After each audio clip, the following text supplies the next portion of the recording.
Hi everyone, welcome back. If you're seeking calm, deep rest, and peaceful sleep, you're in the right place. Let's begin.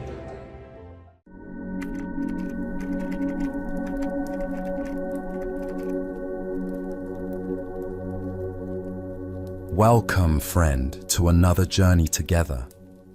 Tonight, we will explore lost teachings and hidden secrets that Buddhist masters have guarded for ages to quiet the mind and unlock deep, profound peace. Feel free to share what time it is and where you are listening from. I will share a selection of profound, nearly forgotten Zen tales, each revealing an ancient key to mental freedom and emotional clarity. Every story holds a transformative teaching, one that can fundamentally shift your relationship with stress, anxious thoughts, and the constant feeling of needing something more. These may appear to be simple stories, but they are far more powerful. These teachings are potent, preserved wisdom from enlightened minds who understood a truth most of us have forgotten. Tranquility isn't found by rearranging the world around us, but by recalibrating the world within us. The great Zen master Thich Nhat Hanh once said, "Peace is present right here and now, in ourselves and in everything we do and see." The question is whether or not we are in touch with it. As we journey through these remarkable tales, you will feel a powerful shift begin to unfold. The grip of worry will gently loosen its hold. The endless chatter of the mind will begin to soften into silence. You may feel yourself naturally settling into a state of profound peace and serene rest. So, settle in deeply now. Let your body sink into whatever supports you. Take one conscious breath with me, and as you exhale, know that you are about to receive the wisdom that has been patiently waiting for you all along. Let us begin our journey with a story about beauty and imperfection. Outside a small, secluded monastery grew a gnarled and ancient pine tree. Its trunk was twisted into a dozen knots.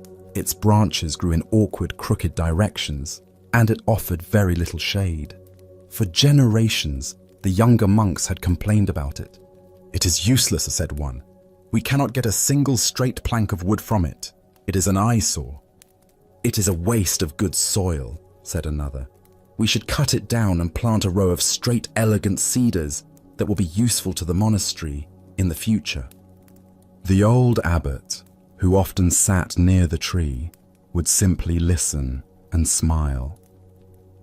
One day, a young, ambitious monk took it upon himself to make a formal case for removing the tree. He listed all its faults, its ugliness, its lack of utility, its crookedness.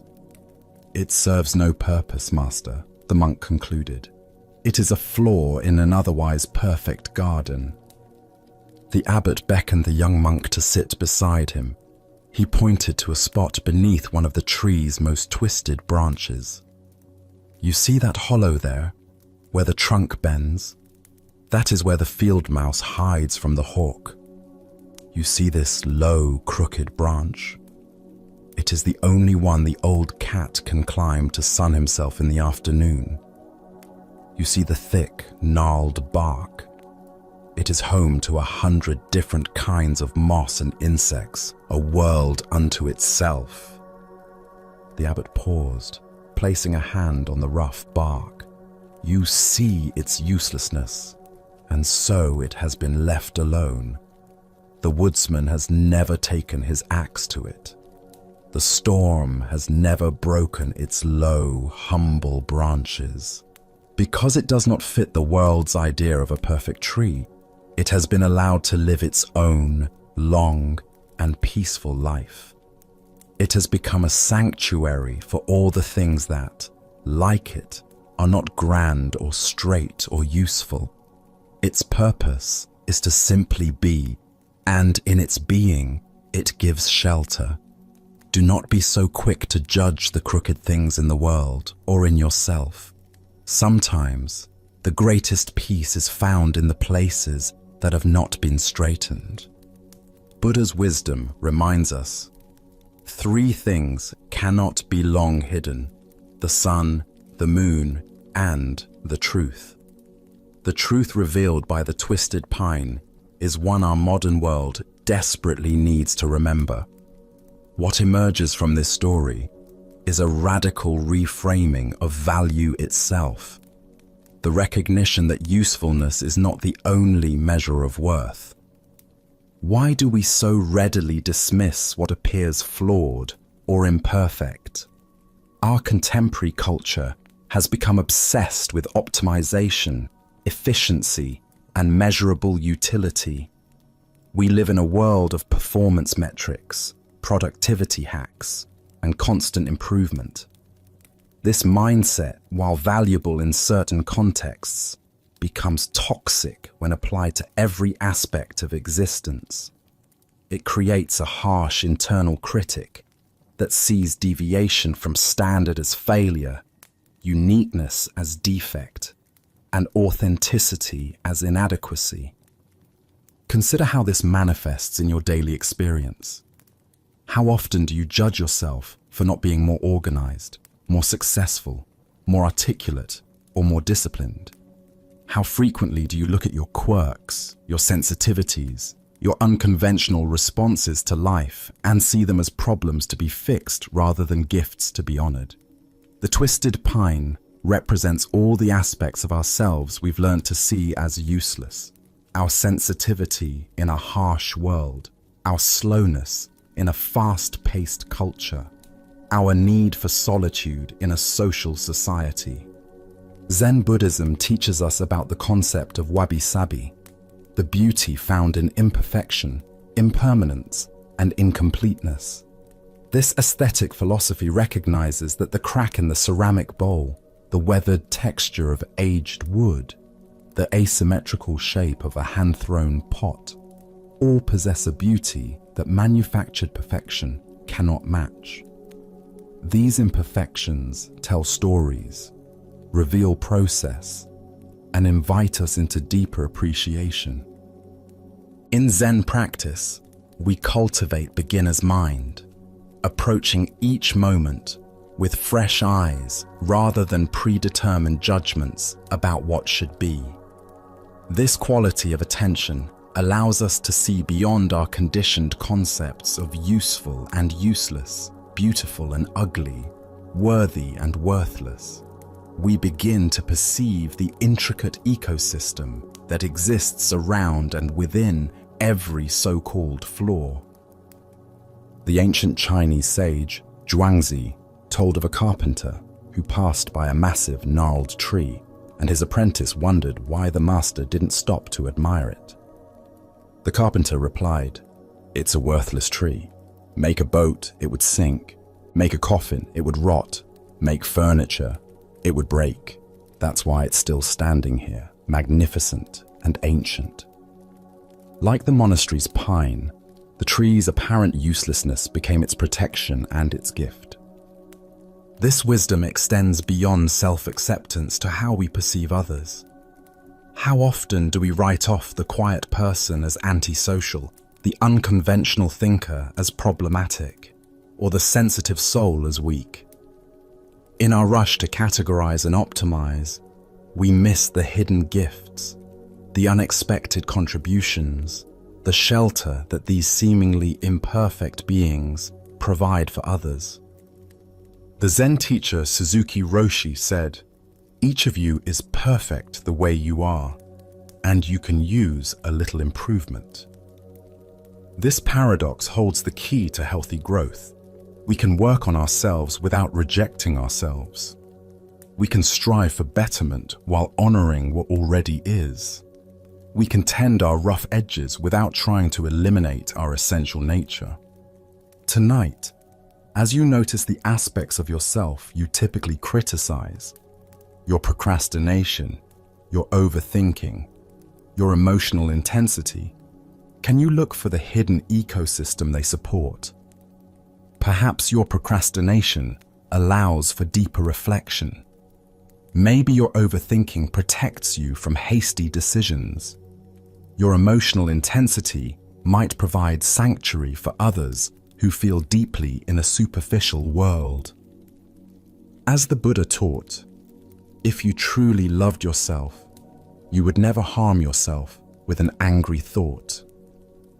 The twisted pine teaches us that self-love includes embracing our crooked branches, our gnarled bark, our unconventional beauty. In accepting our imperfections, we discover they were never flaws at all, but unique forms of grace that make shelter possible for ourselves and others. Our next story reveals the profound practice of patient attention through the tale of a young woman in a village famed for its magnificent silk tapestries. There lived a young woman known only as the weaver's daughter. Her family were master weavers, creating intricate scenes of dragons, mountains, and emperors. But the daughter never sat at a loom. Instead, she spent her days in a quiet corner of the workshop with a colossal, tangled mound of discarded silk threads. It was a chaotic mass of knots and snarls, a rainbow of colors hopelessly intertwined. Day after day, she would sit with the mound on her lap. She would not pull or force the threads. She would simply hold them, breathe, and find a single, loose end. With infinite patience, she would follow that one thread, gently teasing it from the tangle, her fingers moving with the slowness of a drifting cloud. Sometimes it took an entire day to free one single thread. She would then wind it carefully onto a small wooden spool. The villagers whispered. "She is foolish," they said, "wasting her life on scraps. She will never weave a masterpiece." Her family despaired, seeing her potential lost in a pointless task. One day, a traveling Zen master, his robes dusty from a long journey, stopped at the workshop to admire the tapestries.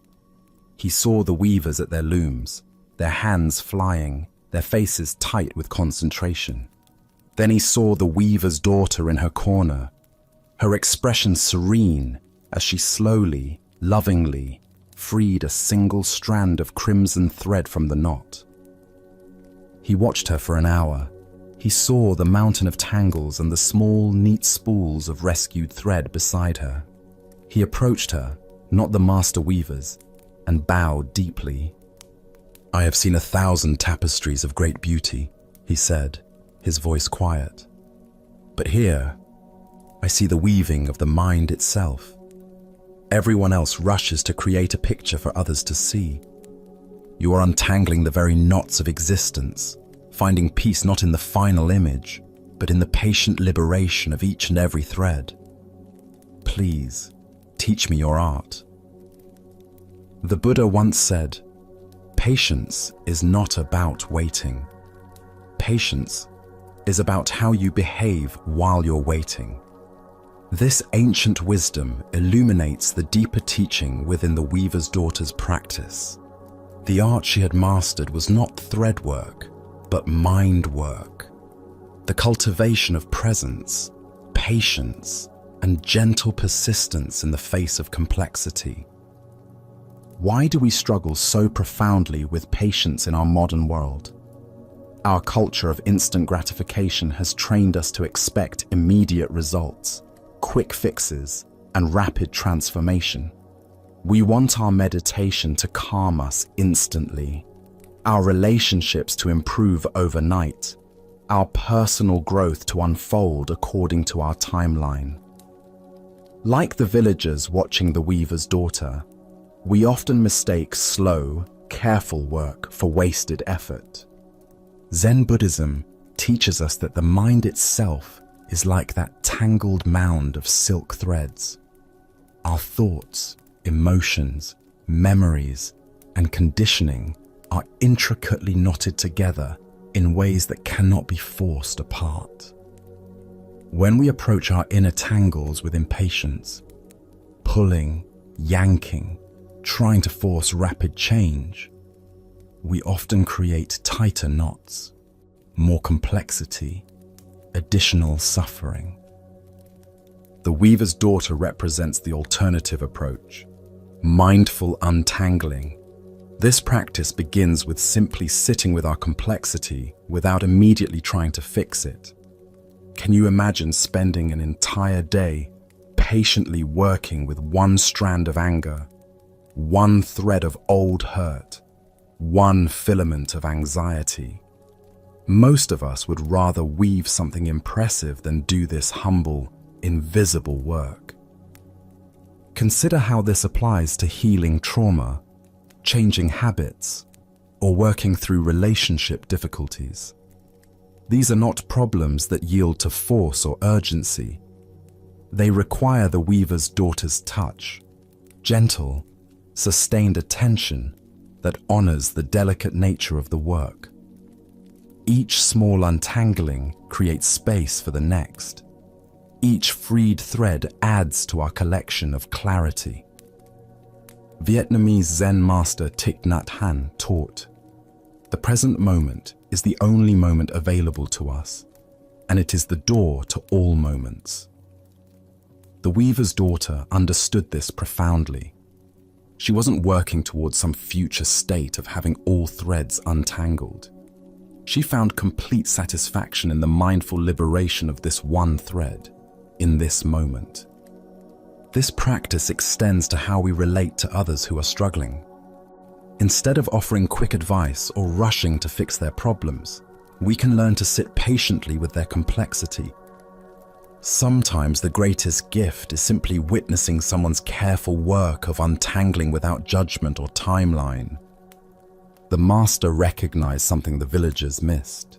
The Weaver's Daughter had found enlightenment not in creating beautiful external forms, but in engaging completely with the work before her. Her serenity came not from finishing, but from the quality of attention she brought to each moment of the process. Zen teacher Charlotte Joko Beck said, "Practice is not about getting anywhere else. Practice is about being where you are and knowing it." The Weaver's Daughter knew exactly where she was, with one thread, in one moment, applying one breath's worth of gentle patience. This is the essence of mindfulness practice. Think about the tangled situations in your own life. Perhaps it's a complicated family dynamic, a pattern of self-criticism, or confusion about your life direction. What would it mean to approach these tangles like the Weaver's Daughter? To sit with them patiently, looking for just one loose end where you could begin? To trust that slow, mindful work is far more effective than force? The Buddha said, "A jug fills drop by drop." Our healing, our growth, our understanding all accumulate through countless small moments of patient attention. Tonight, as you encounter something complex in your mind or your life, can you resist the urge to solve it quickly? Can you instead find one thread, one breath, one sensation, one thought, and work with it gently, knowing that this single thread matters? As the Buddha taught, nothing can harm you as much as your own thoughts unguarded, but once mastered, nothing can help you as much as your own thoughts well guarded. The art of untangling teaches us to guard our thoughts, not through force, but through the patient, loving attention that sets each thread free. Let us continue our journey with a tale that explores the transformation of what haunts us. A young monk named Kenji was tormented. He believed he was followed by a ghost, the faint, weeping shade of a man he had wronged in his youth before he had joined the monastery. The ghost was not frightening, but its sorrow was a constant, heavy weight upon his soul. It clouded his meditation and soured his food. He went to the head monk, a wise and practical man named Jiro. "Master," Kenji cried, "I am haunted. A spirit follows me and will not let me rest. Can you perform a ritual? Can you exorcise it with chants and sutras?" Master Jiro looked at him calmly. "An exorcism is a battle, and fighting only strengthens a ghost. From now on, you must care for it. When you are served your dinner, you will take 2 bowls, one for you and one for the ghost. You will place its bowl before an empty cushion and say, 'Here is your share, please eat.' When you go to sleep, you will prepare 2 mats and say, 'Here is your place to rest.' Whatever you do, you will acknowledge your guest and provide for it." Kenji was bewildered, but his desperation was greater than his doubt. That evening, he took 2 bowls of rice. He placed one on the cushion opposite him. "Here is your share," he whispered to the empty air. He felt a profound sadness well up inside him. For the first time, he was not trying to run from the feeling. He was sitting with it, serving it. He did this for a month. He served the ghost tea. He made it a bed. He spoke to it of the weather. Slowly, something shifted. The feeling of being haunted changed to a feeling of carrying a deep, quiet sorrow. It was no longer an intruder. It was a companion. One evening, as he placed the bowl of rice down, he paused. He looked at the empty cushion, and for the first time, he asked the ghost a question. "What is it that you truly need?" In the silence of his own mind, a clear answer arose, in a voice that sounded remarkably like his own. "I need to be forgiven." Kenji sat very still as tears streamed down his face. He pressed his palms together and bowed deeply to the empty cushion, to the ghost, to himself. "I forgive you," he whispered. "I forgive myself." From that day on, he no longer set out 2 bowls. He was alone, but he was no longer haunted. As the Buddha observed, hatred does not cease by hatred, but only by love. This is the eternal rule.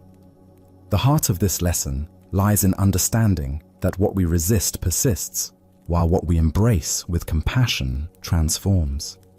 Kenji's ghost represents all the parts of ourselves we try to banish: guilt, shame, regret, and the shadow aspects of our personality that we'd rather not acknowledge. Why do we instinctively want to fight or exile our inner demons? Our culture teaches us to solve problems through opposition, competition, and elimination. We wage wars on drugs, declare battles against depression, and try to defeat our negative thoughts. This combative approach, while sometimes necessary in external matters, often backfires when applied to our inner world. The very energy we put into fighting our psychological shadows can give them more power over us. Zen Buddhism offers a radically different approach: befriending what troubles us. This doesn't mean indulging harmful behaviors or excusing our mistakes. Rather, it means acknowledging that these difficult aspects of our experience are part of our human wholeness and deserve compassionate attention rather than violent rejection. Consider how this applies to contemporary mental health struggles. Someone dealing with anxiety might spend enormous energy trying to eliminate anxious thoughts, which often intensifies the anxiety. Someone struggling with depression might fight against sadness, which can deepen despair. Someone haunted by past mistakes might exhaust themselves trying to forget or minimize their actions, which often keeps the guilt alive and active. Master Jiro's wisdom suggests a different path. Tend to your ghosts. This might mean setting aside time each day to acknowledge your anxiety rather than immediately seeking distraction. It could involve writing letters to people you've hurt, even if you never send them. It might mean creating space in your meditation practice for difficult emotions, rather than using spiritual practice to escape them. The Korean Zen master Seong Sahan taught, "Only go straight. Don't know mind is cutting through thinking." The straight path isn't around our ghosts, but through them. When Kenji stopped trying to exorcise his haunting and instead offered it dinner, he moved from resistance to relationship. This shift from fighting to feeding represents one of the most profound spiritual technologies available to us. Notice how the ghost's true need wasn't to be destroyed, but to be heard, acknowledged, and ultimately forgiven. Our inner shadows often carry important messages about our values, our wounds, and our unfinished business. When we listen to them with patience, rather than trying to silence them with force, they often reveal what they actually need for healing. This practice requires tremendous courage. It's much easier to judge ourselves harshly or try to spiritually bypass our difficulties than to sit down and have dinner with our mistakes. Yet this gentle approach often accomplishes what years of self-criticism could not. The very act of caring for our ghosts with kindness begins to transform our relationship with them. Buddhist teacher Pema Chodron writes, "The most fundamental aggression to ourselves is to remain ignorant by not having the courage to look at ourselves honestly and gently." Kenji's journey illustrates this courage in action. By treating his ghost as a guest rather than an enemy, he created space for understanding and ultimately healing. The story suggests that many of our ghosts are actually displaced parts of ourselves seeking integration. When Kenji finally asked what the ghost needed and heard his own voice respond, he recognized that the haunting was an externalized conversation with his own conscience. The forgiveness he offered to the empty cushion was the self-forgiveness he had been unable to access through fighting. Tonight, as you become aware of what haunts you, perhaps old resentments, shameful memories, or anxious thoughts, consider Master Jiro's radical prescription. Instead of battling these ghosts, what would it mean to set a place for them at your table?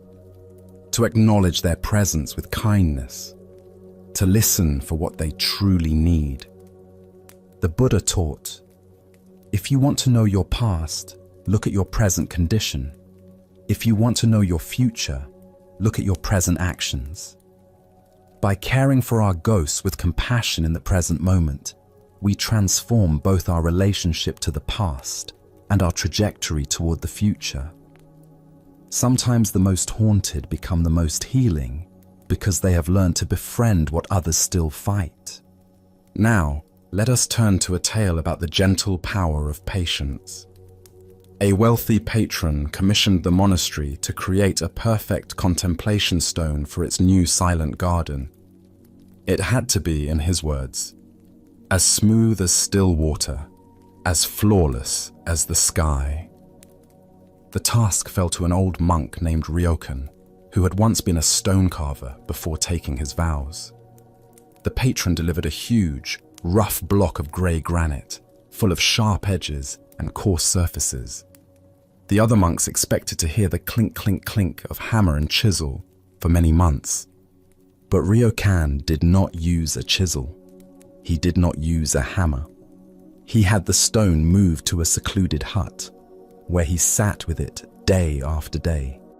For the first month, he did nothing but sit, looking at the stone from all angles, feeling its rough texture with his palms. Then he began his work. He would dip one hand in a bucket of water and gently rub a small section of the stone. He would rub for hours, his hand moving in slow, patient circles. There was no loud noise, only the near silent shh of a palm stroking a wet stone. He was not grinding it down. He was simply polishing it with the gentle friction of his own skin. His disciples grew impatient. "Master, at this rate it will take a lifetime.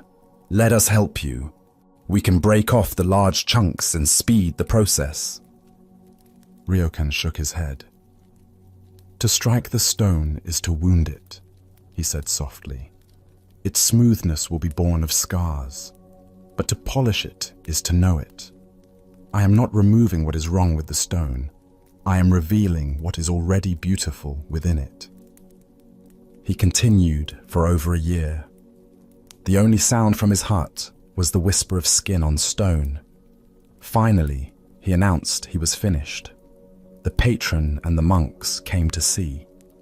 The stone was magnificent.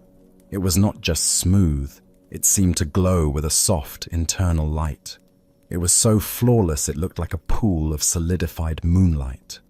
The patron was astounded. "How did you achieve such perfection without tools?" Ryokan held up his right hand. The palm was covered in a thick, smooth callus, as polished as the stone itself. "The world thinks peace is made by chipping away the things we do not want. But true peace is made by the gentle, patient, and loving application of one hand." The stone did not change the hand any less than the hand changed the stone. Buddha spoke of this when he said, "Drop by drop is the water pot filled. Likewise, the wise one, gathering it little by little, fills oneself with good." Here we discover one of the most misunderstood principles of transformation. Sustainable change happens through gentle, consistent pressure rather than forceful intervention. Why are we so drawn to dramatic methods of change? Our society celebrates breakthrough moments, overnight successes, and revolutionary transformations. We want to lose weight quickly, master skills rapidly, and solve emotional problems with intensive interventions.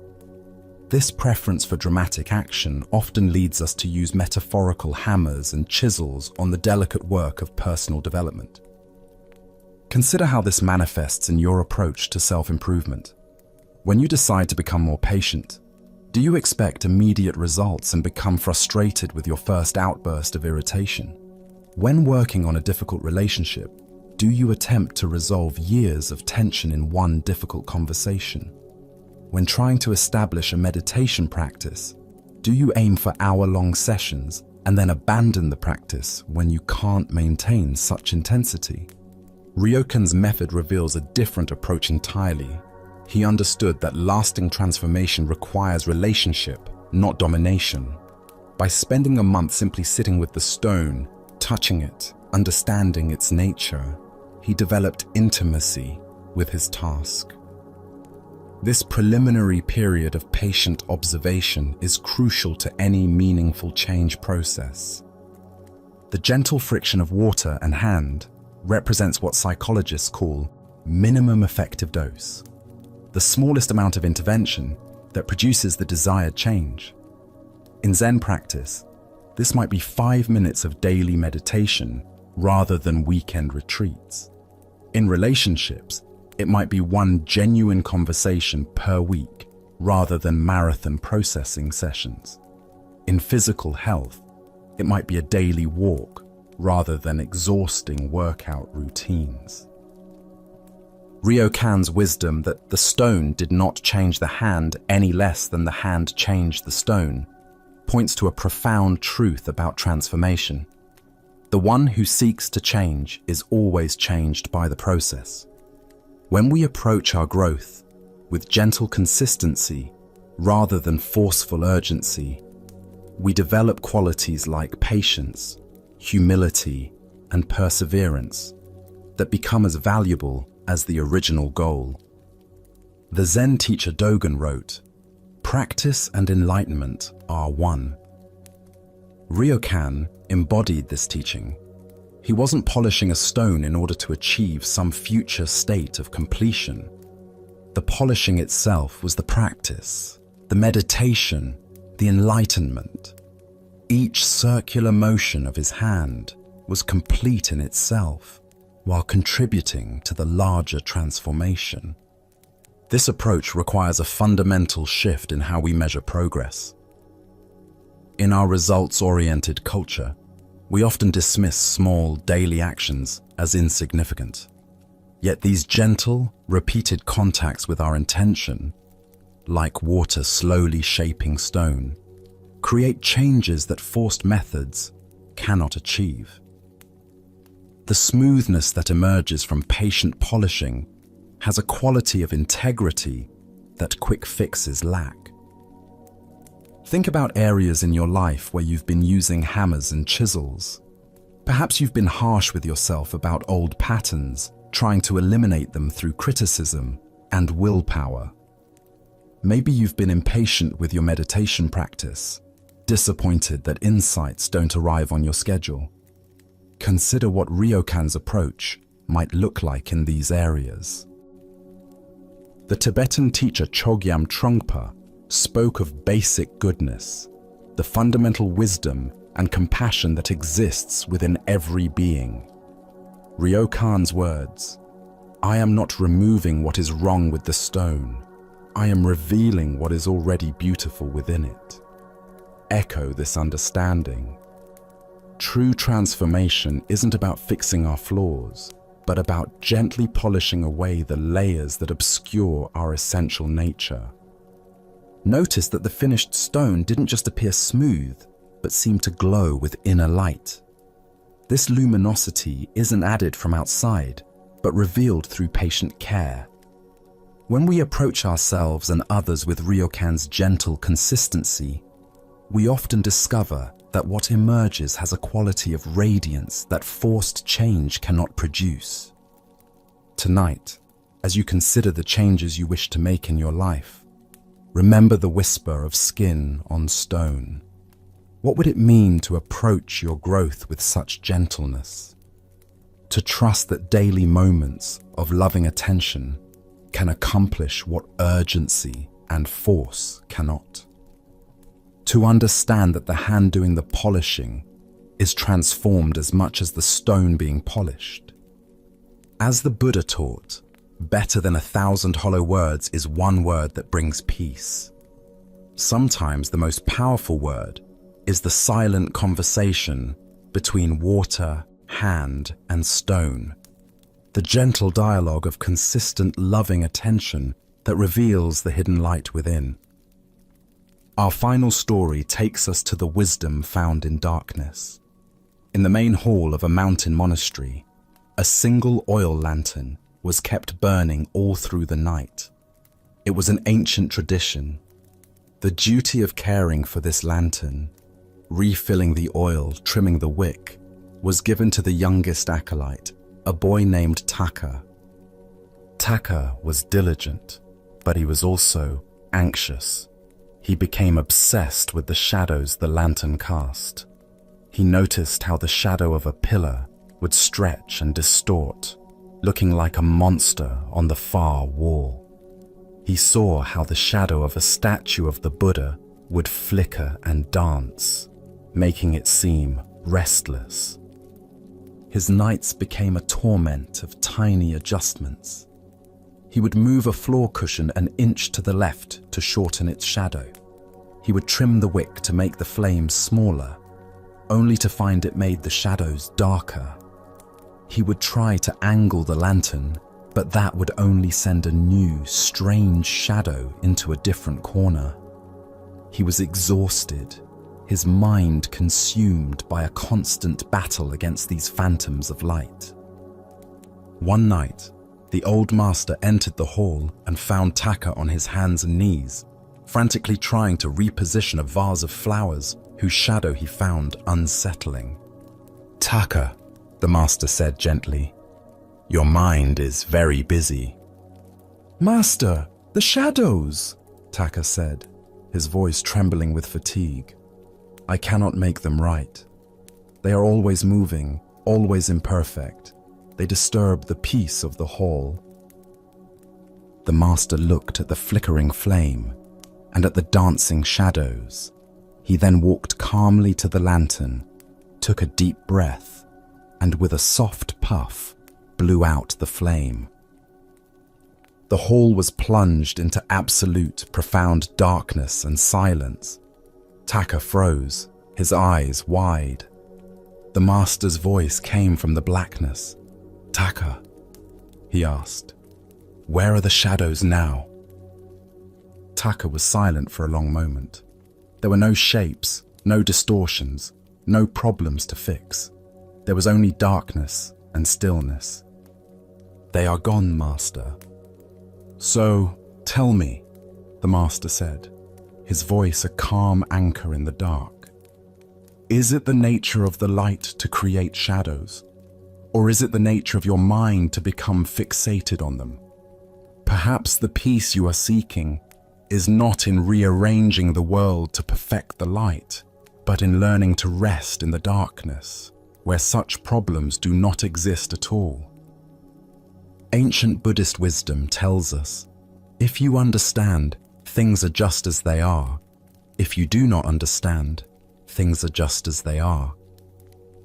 This tale unveils the futility of trying to perfect the imperfectible and the peace that comes from accepting what is beyond our control. Taka's obsession with shadows represents one of the most common forms of modern suffering. The compulsive need to arrange external conditions to create internal peace. We exhaust ourselves trying to control circumstances, other people's opinions, future outcomes, and the countless variables that create the shadows in our lives. Like Taka, we believe that if we could just adjust this one thing, move that conversation slightly, or arrange our environment more perfectly, then we would finally find tranquility. Why does the mind become so fixated on controlling what cannot be controlled? Zen Buddhism points to our fundamental misunderstanding about the nature of security. We seek safety through manipulation of external conditions rather than through developing equanimity with whatever conditions arise. This leads to what the Tibetan teacher Chogyam Trungpa called spiritual materialism, using spiritual practice itself as another method of control rather than as a path to surrender. Consider how this plays out in contemporary life.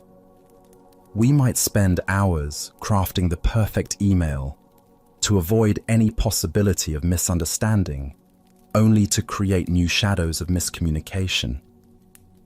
We adjust our behavior constantly to manage how others perceive us, exhausting ourselves in an endless dance with shadows of judgment. We try to optimize our schedules, our homes, our relationships, believing that the right arrangement will eliminate all sources of discomfort. The Master's radical solution, extinguishing the flame entirely, points to a profound teaching about the nature of problems. Sometimes the most direct path to peace isn't solving problems but questioning whether they need to be solved at all. In darkness, the shadows that seemed so problematic simply don't exist. In deep acceptance, the imperfections that torment us lose their power to disturb.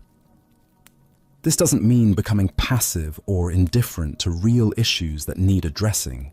Rather, it means developing the wisdom to distinguish between genuine problems that require action and phantom problems created by our resistance to natural phenomena. Shadows are not enemies of light. They are inevitable companions to it. Similarly, uncertainty is not the enemy of peace. Anxiety about uncertainty is. The Vietnamese Zen master Thich Nhat Hanh taught, "Thanks to impermanence, everything is possible." The flickering shadows that frustrated Taka were expressions of impermanence. The constant dance of light and form that characterizes all existence. When we fight against this fundamental fluidity, we create suffering. When we learn to dance with it, we find freedom. The Master's teaching method reveals another layer of wisdom. Instead of giving Taka techniques for better shadow management, he removed the conditions that created shadows altogether. Sometimes the most helpful thing we can do for ourselves or others is to step completely out of the problem framework, rather than seeking better solutions within it. This practice of blowing out the flame might mean temporarily stepping away from social media when we're obsessed with others' opinions. It might involve turning off news for a while when we're consumed with events beyond our influence. It could mean sitting in meditation without trying to have any particular experience, allowing our minds to rest in the darkness of not knowing. The 14th century Zen master Basui wrote, "What is this mind? It is the sound of the rain and the wind." In the darkness of the hall, Taka could finally hear what had been present all along beneath his busy problem-solving. The natural silence that exists when we stop trying to perfect the imperfectible. The story suggests that peace is not the absence of shadows, but the absence of our struggle with shadows. When we stop frantically rearranging conditions to eliminate what disturbs us, we discover a deeper tranquility that doesn't depend on having everything just right. This is the peace that exists in darkness, not the darkness of despair, but the darkness of rest, of not knowing, of surrender to what is. Tonight, as you notice your mind trying to solve unsolvable problems or perfect imperfectible conditions, remember Taka and his shadows. Can you identify the metaphorical flames you might need to extinguish? The compulsive checking, adjusting, fixing, and controlling that exhausts your spirit? What would it feel like to rest in the darkness where such problems simply don't exist? As the Buddha taught, peace comes from within. Do not seek it without. Sometimes the most radical act is to stop seeking altogether and simply rest in the vast darkness of acceptance, where the shadows of our resistance finally disappear, and what remains is the profound peace that was there all along. Now, let us explore a story about the difference between superficial understanding and lived wisdom.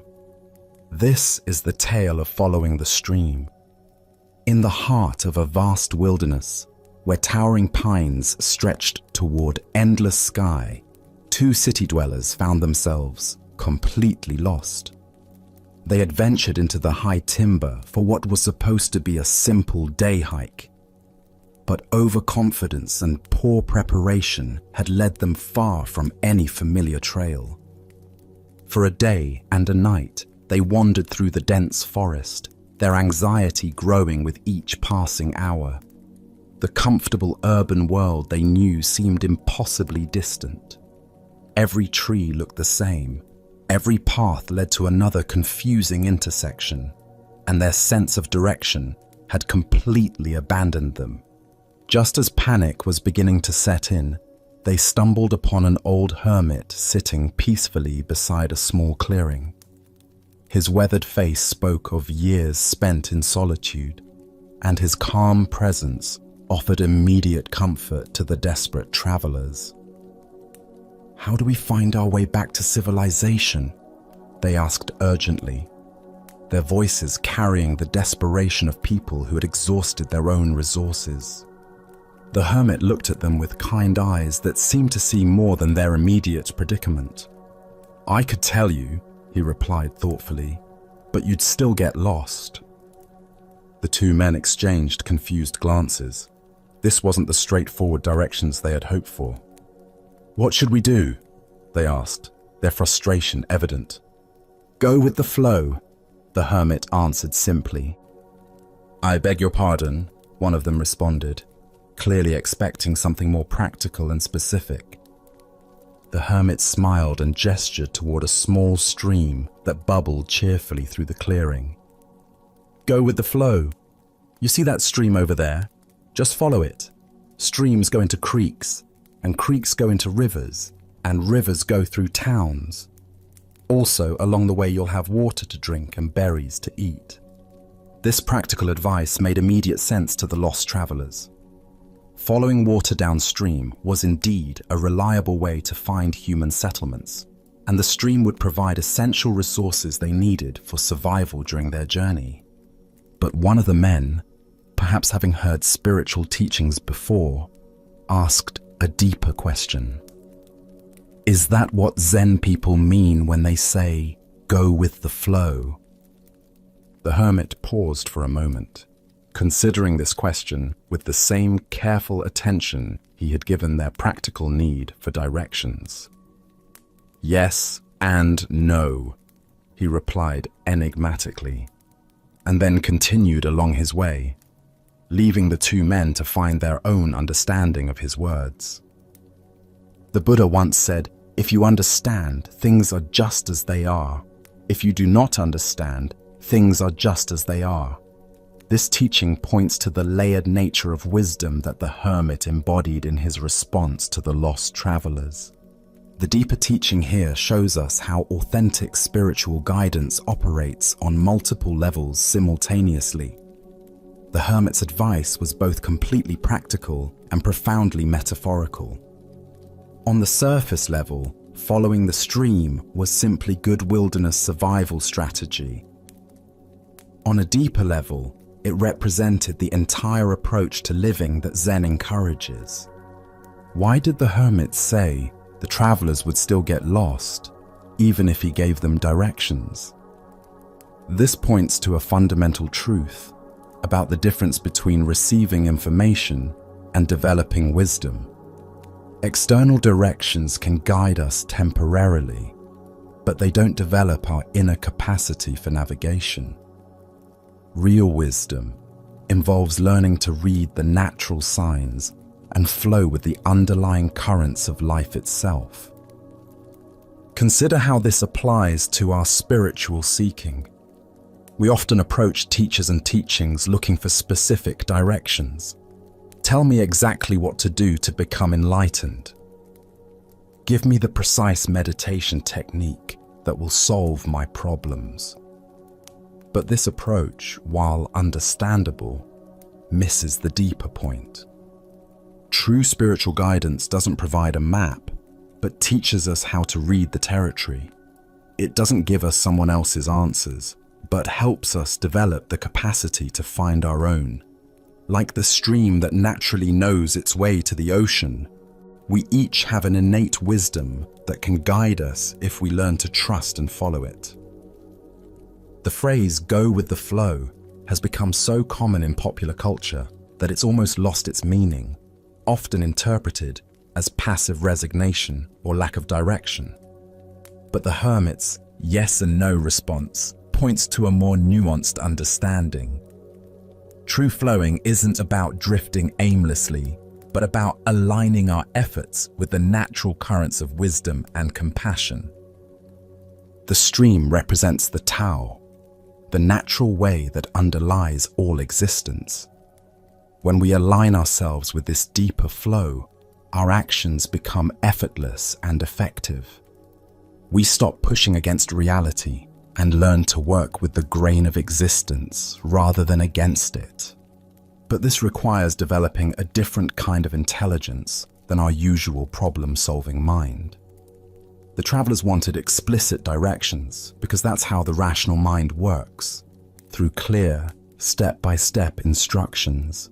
But the deeper intelligence the hermit was pointing toward operates more like intuition, sensing the right direction moment by moment rather than following a predetermined plan. This is why contemplative traditions emphasize present moment awareness. The stream doesn't need to know where the ocean is. It simply flows in the direction that feels natural right now. Similarly, when we develop moment-to-moment mindfulness, we can sense the appropriate response to each situation without needing to figure out the entire journey in advance. Tonight, as you navigate the complexities of your own life? Can you sense the streams of natural wisdom flowing beneath the surface of your daily concerns? What would it mean to trust that deeper current while still attending responsibly to practical necessities? Buddha's wisdom reminds us, thousands of candles can be lighted from a single candle, and the life of the candle will not be shortened. The hermit's guidance was like lighting a candle in the traveler's minds, providing not just directions, but a way of approaching life that could serve them in countless future situations. As we continue our journey through the wisdom of Zen Buddhism, let us turn to a teaching about the temporary nature of all our possessions and positions. This is the story of the inn that calls itself a palace. In ancient India, a renowned spiritual teacher had spent many years wandering from village to village, sharing the Buddha's teachings with anyone who would listen. His reputation for wisdom and compassion had spread throughout the land, reaching even the ears of kings and nobles. One day, during his travels, he arrived at the capital city of a great kingdom, where a magnificent palace rose above the bustling streets like a jeweled crown. The palace was truly a wonder to behold. Its walls were constructed of the finest marble, inlaid with precious stones that caught and reflected the sunlight in brilliant cascades of color. Gardens filled with exotic flowers and flowing fountains surrounded the structure, and guards in gleaming armor stood at attention throughout the grounds. It was clearly the dwelling of someone who commanded immense wealth and power. The spiritual teacher approached the main entrance with the same calm dignity he brought to every encounter, whether with kings or beggars. The guards, recognizing him by his simple robes and serene presence, made no move to stop him. Word of his arrival had preceded him, and they had been instructed to allow him passage. Walking through corridors lined with silk tapestries and golden statues, the teacher made his way directly to the throne room, where the king sat upon an elaborately carved chair elevated above the marble floor. Courtiers in fine clothes gathered around the throne, their jeweled ornaments glinting in the light from tall windows. The king, a middle-aged man wearing robes of deep purple silk and a crown of gold and diamonds, looked up as the teacher entered. He had been expecting this visit, though he wasn't entirely sure what to expect from their encounter. "What do you want?" the king asked directly, his voice carrying the authority of someone accustomed to immediate answers and unquestioning obedience. The teacher bowed respectfully, but spoke with quiet confidence. "Your Majesty, I would like a place to sleep in this inn." A ripple of surprise moved through the assembled courtiers. The king's eyebrows rose, and his expression shifted from curiosity to confusion. "But this is not an inn," the king replied, gesturing to the opulent surroundings. "This is my palace. I am the ruler of this kingdom, and this has been the seat of royal power for generations." The teacher nodded thoughtfully, as if considering this information carefully. "I see. May I ask, Your Majesty, who owned this palace before you?" "My father," the king replied, his tone becoming slightly defensive. "He ruled here for 30 years before his death. This palace was his seat of power, as it is now mine." "Ah," the teacher said with genuine interest. "And who owned it before him?" "My grandfather," the king answered, beginning to sense where these questions might lead. "He too ruled from this throne. He also is dead." The teacher paused, allowing the weight of these words to settle in the vast throne room. The courtiers had grown quiet, sensing the profound direction of this unusual conversation. Even the king found himself waiting, almost despite himself, for the teacher's response. Finally, the teacher spoke with gentle clarity that seemed to fill every corner of the ornate room. And this place where people live for a short time and then move on, did I hear you say that it is not an inn? The silence that followed was complete. The king sat motionless on his throne, the teacher's words penetrating layers of assumption and identity he had never questioned. The courtiers remained frozen, as if witnessing something beyond their normal understanding of royal protocol and worldly power. The Buddha taught, all conditioned things are impermanent. Work out your salvation with diligence. This profound truth reveals itself in the teacher's penetrating question about the inn that calls itself a palace. Why do we cling so fiercely to possessions and positions that are, by their very nature, temporary? Zen Buddhism explains that our attachment to permanence creates suffering because it conflicts with the fundamental reality of impermanence. Everything we think we own, including our own bodies and identities, we hold only temporarily. Look deeply at your own experience. The house you call yours, the car you drive, the job title you carry, the bank account balance you monitor, all of these are temporary arrangements. You inhabit them for a period of time, then move on, just as others inhabited them before you and will inhabit them after you. This doesn't mean we should become indifferent to our responsibilities or careless with our possessions. Rather, it invites us to hold them more lightly, recognizing their transient nature. The king's palace was indeed magnificent and served important functions, but it was also unmistakably an inn where occupants stayed temporarily before departing. The deeper teaching here shows us how identification with temporary roles creates unnecessary suffering when we forget the impermanent nature of our positions, whether as parent, professional, homeowner, or even student of Zen. We create anxiety trying to maintain what cannot be permanently maintained. Consider your own attachments. Perhaps it's your professional identity, your relationships, your health, or your spiritual achievements. Each of these is precious and worthy of care, but each is also subject to change. The executive becomes retired, the parent becomes empty nester, the student becomes teacher, the healthy person faces illness. These transitions are not failures, but natural expressions of impermanence. Vietnamese Zen master Thich Nhat Hanh taught, "Thanks to impermanence, everything is possible." This teaching reframes impermanence from something to fear into something to celebrate. Because nothing lasts forever. Suffering states can transform into joy. Closed hearts can open to love. And even the most entrenched patterns can shift toward wisdom. In Zen practice, we cultivate what's called non-attachment, caring deeply while holding lightly. This doesn't mean we become cold or indifferent, but that we learn to love without clinging, to work without grasping, and to enjoy without demanding permanence.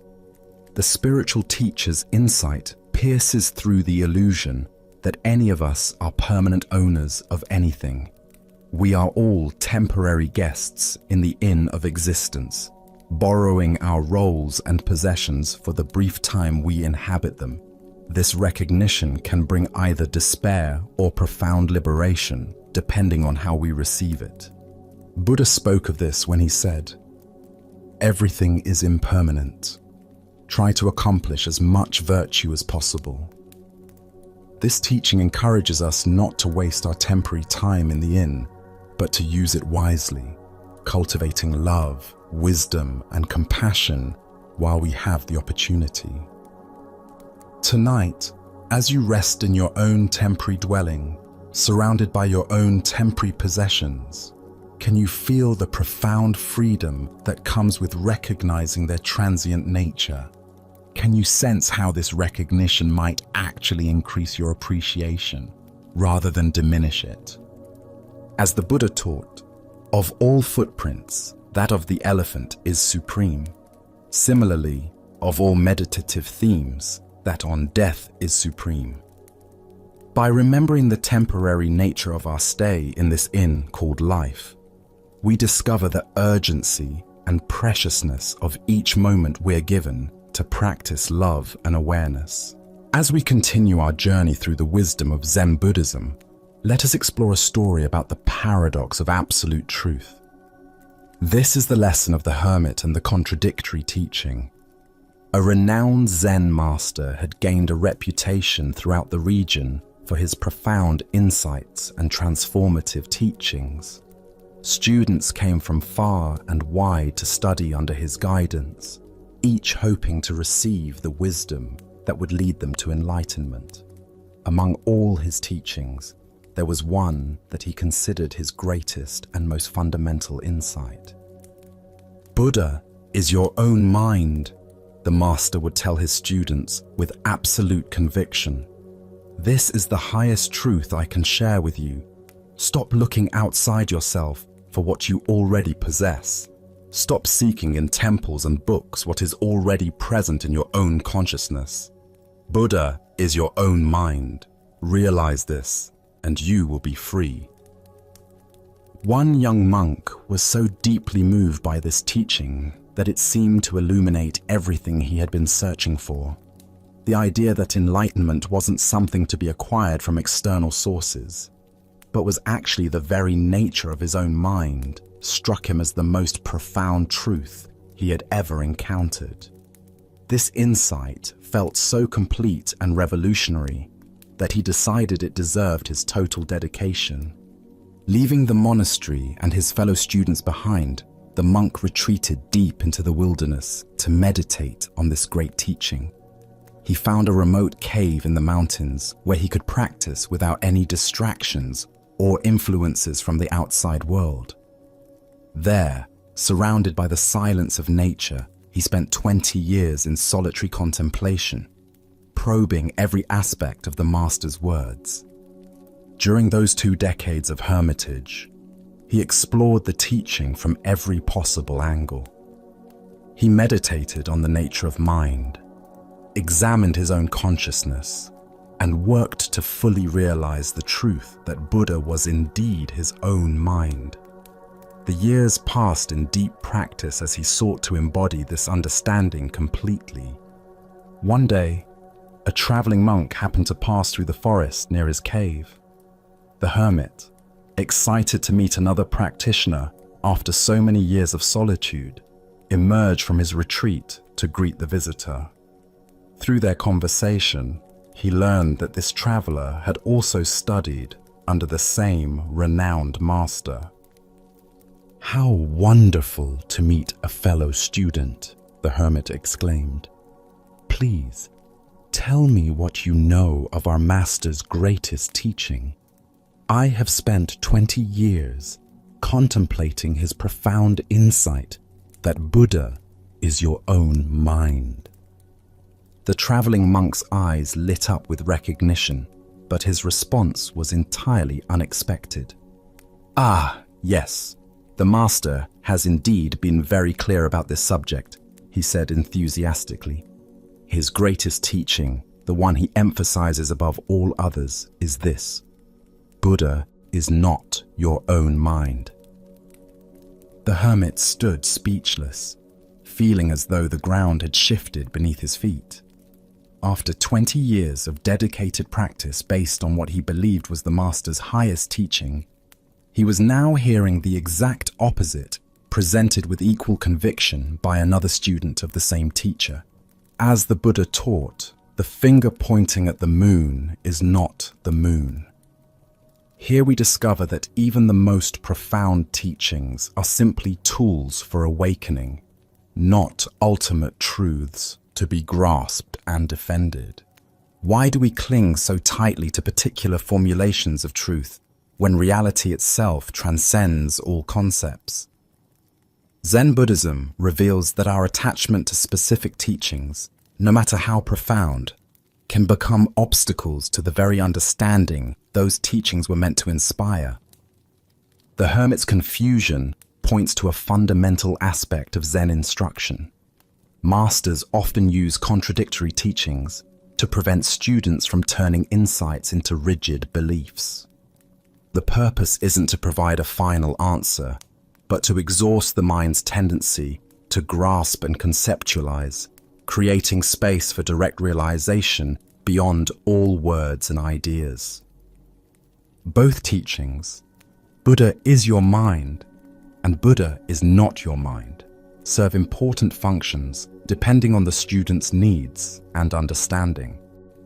For someone lost in external seeking, Buddha is your mind redirects attention inward. For someone attached to the idea of possessing Buddha nature, Buddha is not your mind dissolves that subtle grasping. Consider your own relationship with spiritual or philosophical teachings.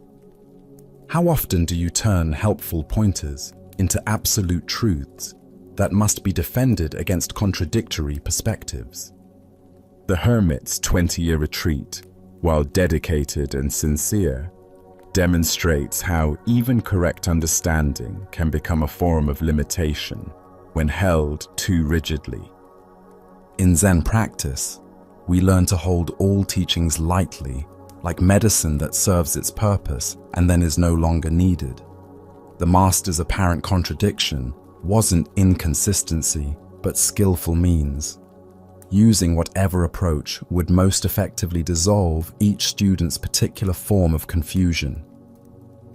Zen master Huangpo taught, "The foolish reject what they see, not what they think. The wise reject what they think, not what they see." The hermit had become so invested in thinking about the teaching that he may have lost touch with the direct experience it was meant to indicate. The Buddha said, "Do not believe in anything simply because you have heard it. Do not believe in traditions because they have been handed down. But after observation and analysis, when you find that anything agrees with reason and is conducive to the good and benefit of one and all, then accept it and live up to it." This teaching applies even to the Buddha's own words and the most revered Zen teachings. Truth isn't found in the perfect formulation, but in the awakening that transcends all formulations. Look deeply at your own cherished beliefs and understandings. Where might you be holding on to insights so tightly that they've become barriers to deeper realization? What would it mean to receive all teachings as provisional tools rather than final truths? Tonight, as you consider the various teachings and philosophies that have shaped your understanding, can you remember the hermit's surprise at discovering contradiction where he expected confirmation? Can you hold your most treasured insights lightly enough that they remain alive and functional rather than becoming rigid dogma? Buddha's wisdom reminds us, truth has no form, how can it be held? Whether Buddha is your mind or not your mind, whether teachings are correct or incorrect, the reality they point toward remains free of all concepts, available in this moment to anyone willing to look beyond the finger to see the moon itself. Let us now turn to a story about the fundamental truth that governs all experience. This is the teaching of the meditation student and the wise reminder. A young student had been practicing meditation for several months with sincere dedication. Each morning and evening, he would sit quietly on his cushion, close his eyes, and attempt to follow the breathing techniques his teacher had shown him. Some days, the practice felt natural and peaceful, but recently he had been struggling with what seemed like constant distraction and discomfort. On this particular morning, he could barely sit still for 5 minutes before frustration overwhelmed him. His mind raced with thoughts about work, relationships, and a dozen trivial concerns. His legs ached from sitting in an unfamiliar position, and despite his best efforts to focus on his breath, he found himself constantly pulled away by mental chatter and physical restlessness. After what felt like hours, but was probably only 20 minutes, he gave up on his practice and sought out his meditation teacher. He found the elderly monk tending a small garden behind the meditation hall, peacefully pulling weeds in the early morning sunlight. "Teacher," the student said, his voice heavy with discouragement and self-criticism, "my meditation is horrible. I can't focus on anything. I feel so distracted and scattered. My legs ache constantly, and I keep falling asleep when I'm not distracted. Everything about my practice feels wrong. It's just horrible." The teacher looked up from his gardening, soil still clinging to his weathered hands, and met the student's frustrated gaze with calm, knowing eyes. He listened to the young man's litany of complaints without judgment or surprise, as if he had heard these exact same words countless times before. "It will pass," the teacher said matter-of-factly, then returned to his weeding as if nothing unusual had occurred. The student stood there for a moment, somewhat taken aback by the brevity and seeming dismissiveness of the response. He had expected detailed advice, perhaps some new technique, or at least some reassurance about his difficulties. Instead, he received just 3 simple words. Feeling somewhat unsatisfied but having nothing more to say, he returned to his room to contemplate this cryptic guidance. Over the following days, the student continued his practice despite his frustrations. Gradually, something began to shift. The intense distraction started to subside. His body adjusted to the sitting position, and moments of genuine peace began to emerge between the chaos of thoughts. By the end of the week, his meditation had transformed completely. Excited by this positive change, he once again sought out his teacher, this time finding him sweeping leaves from the temple courtyard. The student's face glowed with enthusiasm and relief. "Teacher," he exclaimed, "my meditation is wonderful now. I feel so aware, so peaceful, so alive during my practice. My mind is clear, my body is comfortable, and I am experiencing the most beautiful states of consciousness. Everything about my meditation is just wonderful."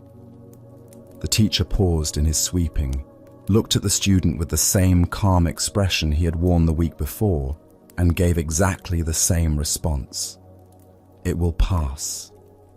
This time the student heard the deeper teaching. His excitement about his wonderful meditation began to transform into something subtler, not disappointment, but understanding. He realized that his teacher was pointing to something fundamental about the nature of all experience, not just meditation. Buddha's wisdom tells us, "This too shall pass." The heart of this lesson lies in understanding the impermanent nature of all phenomena, both pleasant and unpleasant, both the experiences we cling to and those we try to escape. Why do we struggle so intensely with the changing nature of our experience? Zen Buddhism reveals that much of our suffering comes from our resistance to impermanence, our desperate attempts to hold on to pleasant states, and our equally desperate attempts to escape unpleasant ones. We exhaust ourselves trying to control what is essentially uncontrollable. The student's meditation experiences, both horrible and wonderful, were equally temporary. His teacher's consistent response pointed to a deeper stability that exists beneath the constantly changing surface of experience. This isn't the stability of unchanging conditions, but the stability of awareness itself, the space in which all changing experiences arise and pass away. Consider your own relationship with the ups and downs of daily life. How much energy do you spend trying to perpetuate good moods, successful periods, or comfortable circumstances? How much resistance do you feel toward difficult emotions, challenging phases, or uncomfortable situations? Both the grasping and the resistance create unnecessary suffering. In Zen practice, we learn to develop what might be called equanimity with impermanence. This doesn't mean becoming indifferent to our experiences or not caring about outcomes. Rather, it means developing the capacity to remain centered and responsive, regardless of whether current circumstances are pleasant or unpleasant. The teacher's repeated phrase, "It will pass," contains both comfort and challenge.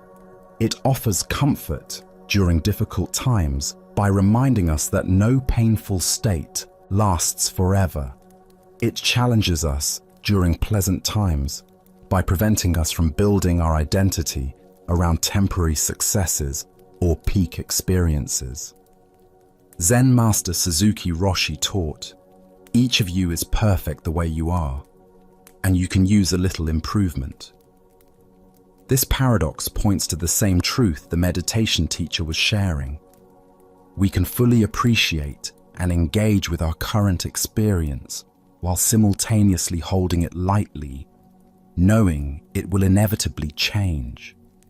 Look deeply at your own patterns of attachment and aversion.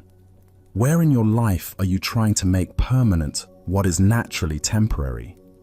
Where are you exhausting yourself fighting against conditions that will shift on their own if you simply allow them to run their natural course? The Buddha said, "All conditioned things are impermanent. Strive on with diligence." This teaching invites us to pour ourselves wholeheartedly into life while simultaneously holding all outcomes lightly. We can care deeply about our practice, our relationships, our work, and our growth, while remembering that all forms and experiences are temporary visitors in the space of awareness. This understanding transforms how we relate to both success and failure, both pleasure and pain. Instead of being thrown around by the inevitable fluctuations of life, we can find our stability in the awareness that remains constant while everything else changes. Tonight, as you notice whatever states of mind and body are present, whether comfortable or uncomfortable, pleasant or unpleasant, clear or confused, can you remember the meditation teacher's simple wisdom? Can you hold your current experience fully while simultaneously knowing that it, like everything else, will pass? As the Buddha observed, just as the great ocean has one taste, the taste of salt, so also this teaching has one taste, the taste of liberation. The taste of liberation is found not in achieving permanent pleasant states, but in discovering the freedom that comes from dancing gracefully with the ever-changing nature of existence itself. Our next story reveals how liberation comes not from achieving something new, but from recognizing what was never born and can never die. This is the teaching of freedom from birth and death. In a quiet monastery garden where cherry blossoms drifted on the spring breeze, a dedicated student named Goshu approached the wise Zen master Yue. For years, Goshu had been practicing meditation, studying texts, and following all the prescribed methods of spiritual development. Yet despite his sincere efforts, he felt no closer to the enlightenment he desperately sought.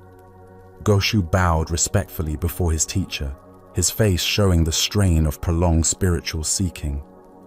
"Master, I have been studying Zen for many years, following every instruction, sitting in meditation daily, reading the ancient texts.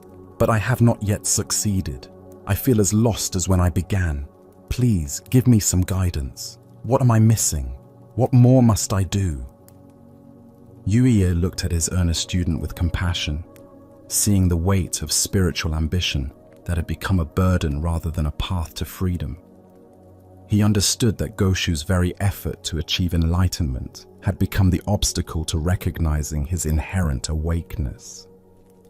"There is no secret trick to Zen study," Yue said simply. "It's just a matter of freedom from birth and death." Goshu's brow furrowed with confusion. This answer seemed to make his quest even more daunting. "Master, how does one pass through birth and death to freedom? That sounds like the most difficult task of all. If I cannot even quiet my mind for a few minutes, how can I transcend birth and death?" Yui's eyes brightened, and he raised his voice with sudden intensity. "Your every passing thought is birth and death." At these words, something shifted dramatically in Goshu's understanding. Like a veil suddenly lifted, he saw that what he had been seeking as some future attainment was actually the very nature of his present experience. The constant arising and passing away of thoughts, sensations, and emotions. This endless flow was not something to escape, but the very freedom he had been pursuing. Goshu went into ecstasy, feeling as if he had put down a heavy burden he didn't even realize he had been carrying. The relief was profound and immediate. All his years of struggling to become something special dissolved into the recognition that he had never been anything other than the aware space in which all experience appears and disappears. As the Buddha observed, form is emptiness, emptiness is form. What emerges from this story is the recognition that we suffer not because we lack something, but because we don't recognize the freedom that is our fundamental nature. Why do we carry the heavy burden of spiritual becoming? Zen Buddhism points to our identification with the content of consciousness rather than consciousness itself. We mistake ourselves for the stream of thoughts, emotions, and sensations, instead of recognizing ourselves as the aware space in which this stream flows. Every thought that arises is born. Every thought that fades away dies. Every emotion emerges from nowhere and dissolves back into nowhere. Every sensation appears and disappears. This constant birth and death happening in awareness is not a problem to solve, but the very movement of life itself. The deeper understanding here reveals that what we call birth and death are simply names we give to the natural flowing of experience. When we identify with the flow, we suffer the anxiety of constant change. When we recognize ourselves as the awareness in which the flow appears, we discover unshakable peace. Zen Master Huangpo taught, "Your everyday mind, that is the way." This points to the extraordinary fact that the enlightenment we seek is not hidden in special states, but in the ordinary awareness that knows every state. The same awareness that knows anxiety also knows peace. The same awareness that knows confusion also knows clarity. The Buddha said, "In the sky, there is no distinction of east and west. People create distinctions out of their own minds and then believe them to be true. Our spiritual seeking often creates the very problem it attempts to solve by imagining that some states of consciousness are spiritual while others are mundane. Consider how much energy you invest in trying to have better thoughts, more peaceful emotions, or more pleasant experiences. Each effort to improve the content of consciousness reinforces the belief that you are that content, rather than the awareness that witnesses it all with equal presence. In Japanese Zen, there is a teaching called just sitting, or shikantaza. This practice involves recognizing that the sitting itself is enlightenment, rather than a method to achieve enlightenment. Similarly, your current awareness, exactly as it is the freedom you seek, rather than a stepping stone to freedom. Tonight, as thoughts arise and pass away in your awareness, can you recognize the birth and death that UEA pointed to? Can you see that you are not the thoughts that come and go, but the unchanging awareness in which they appear? As the Buddha taught, all conditioned things are impermanent. Work out your salvation with diligence. The salvation is not in perfecting the conditioned, but in recognizing the unconditioned awareness that you already are.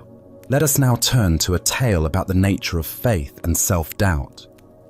This is the story of the wishing tree.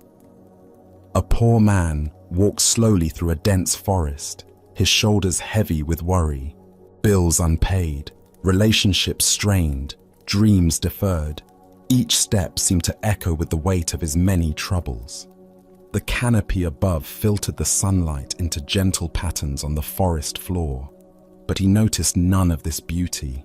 His mind churned endlessly through his problems, each thought leading to another worry, another reason why his life felt so difficult. Exhausted from walking and thinking, he stopped to rest against what appeared to be an ordinary tree. Its trunk was wide and welcoming, its bark smooth against his back. As he leaned there, catching his breath, he realized how thirsty he had become. "I wish I had something to drink," he murmured to himself.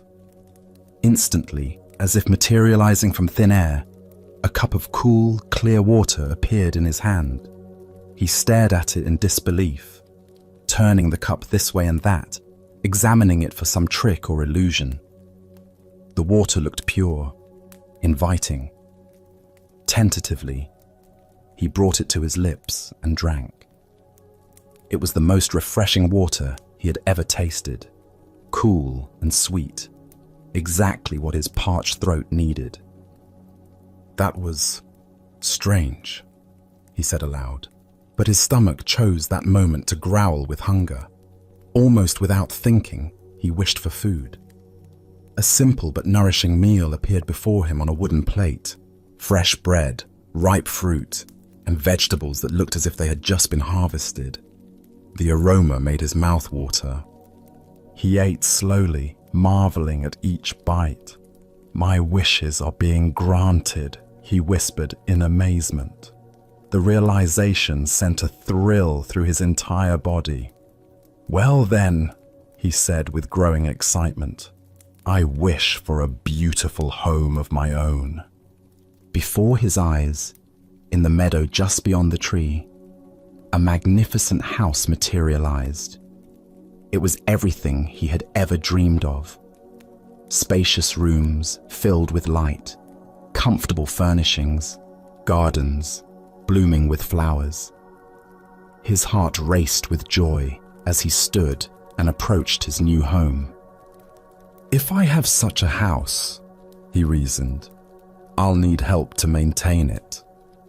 He wished for servants, and immediately several kind-faced people appeared, bowing respectfully and asking how they might serve him. The man laughed with delight, hardly believing his incredible fortune. And what good is a beautiful home without someone special to share it with? He wondered aloud. He wished for a beautiful, loving, intelligent woman to be his companion. A radiant woman appeared beside him, her eyes warm with affection, her smile gentle and knowing. But as she took his hand, something shifted in the man's mind. The rational voice that had whispered doubts throughout his life suddenly grew louder. "Wait a minute," he said, stepping back from the woman. "This is ridiculous. I'm not this lucky. Things like this don't happen to people like me. This can't be real." As the words left his mouth, everything began to fade. The woman's loving smile dissolved first, then the servants, then the beautiful house, and finally, even the simple meal he had enjoyed. he found himself alone again, leaning against what now seemed like an ordinary tree, with nothing but his original troubles for company. He shook his head knowingly. "I knew it," he muttered, and walked away through the forest, his mind immediately returning to the familiar patterns of worry and complaint that had occupied him before. Buddha's wisdom reminds us, we are what we think. All that we are arises with our thoughts. With our thoughts, we make the world. The heart of this lesson lies in understanding the creative power of belief and the self-sabotaging nature of doubt. Why do we so readily dismiss the good that comes into our lives? Zen Buddhism points to a deeply conditioned pattern in the human mind, the tendency to trust our limitations more than our possibilities. We become so familiar with struggle, so identified with our problems, that abundance feels foreign, even threatening to our sense of self. Consider how often throughout your day you might receive unexpected kindness, notice surprising beauty, or encounter opportunities that could transform your circumstances. How quickly do you dismiss these gifts as coincidence, luck, or too good to be true? This reflexive doubt often causes us to literally walk away from the very blessings we've been seeking. The wishing tree represents the responsive universe that Zen teaches us about, reality that mirrors back our deepest beliefs about what we deserve and what's possible. When we approach life with trust and openness, we often discover resources and opportunities that were always available but previously invisible to us. When we approach with cynicism and self-doubt, these same possibilities seem to vanish. The man in the story had access to everything he needed, but his conditioning told him that someone like him couldn't possibly be worthy of such gifts. His belief in his own limitations became more powerful than the evidence of his senses. This is the tragedy of self-doubt. It causes us to abandon the very solutions to our problems. Zen teacher Suzuki Roshi said, "Each of you is perfect the way you are, and you can use a little improvement." This paradox points to the balance between accepting our inherent worthiness while remaining open to growth. The man under the tree couldn't hold both truths simultaneously, that he was worthy of good things and that positive change was possible in his life. In our modern context, we encounter wishing trees constantly. The colleague who offers genuine friendship, but we assume they have ulterior motives. The job opportunity that seems perfect, but we convince ourselves we're not qualified. The romantic relationship that feels too good to be true, so we sabotage it before it can disappoint us. Each time we choose familiar limitation over unfamiliar possibility, we walk away from our own wishing tree. The Buddha taught, doubt everything, find your own light. But there's a crucial distinction between the doubt that leads to wisdom and the doubt that leads to self-defeat. Wise doubt questions assumptions and seeks truth. Self-defeating doubt assumes the worst about ourselves and our possibilities, then treats these assumptions as facts. Zen practice invites us to notice when we're dismissing good fortune, abundance, or love simply because it doesn't match our habitual story about ourselves. Can we remain open to the possibility that we might be more deserving, more capable, more lovable than our conditioning suggests? Tonight, as you reflect on the day's experiences, can you identify moments when you might have walked away from your own wishing tree? Perhaps a compliment you dismissed, an opportunity you assumed wasn't meant for you, or a moment of joy you cut short because it felt too good to last. What would it mean to trust in your worthiness to receive life's gifts? As the Buddha observed, thousands of candles can be lighted from a single candle, and the life of the candle will not be shortened. Happiness never decreases by being shared. The wishing tree's magic isn't diminished by granting wishes, it's fulfilled by them. And our capacity to receive life's blessings isn't diminished by accepting them, it's expanded. Let us now turn to a tale about the nature of seeking and finding. This is the master sculptor's discovery. In a bustling stone quarry beneath towering mountains, a master sculptor moved among the marble blocks with the practiced eye of one who had spent decades coaxing beauty from stone. The morning sun cast golden light across the quarry, illuminating countless blocks that seemed to whisper their stories to him. "Aha!" he would say, running his weathered hands across smooth surfaces. "There is a heroic figure locked in that piece, and a saint trapped inside that other one." His reputation had grown precisely because of this gift, his ability to sense what he called the suchness of every stone, to see beyond raw material to its true nature waiting to be released. But on this morning, the sculptor's heart carried a different weight. For over 40 years, he had been searching for something special, the perfect block from which he could create his masterwork, a glorious statue of the Buddha.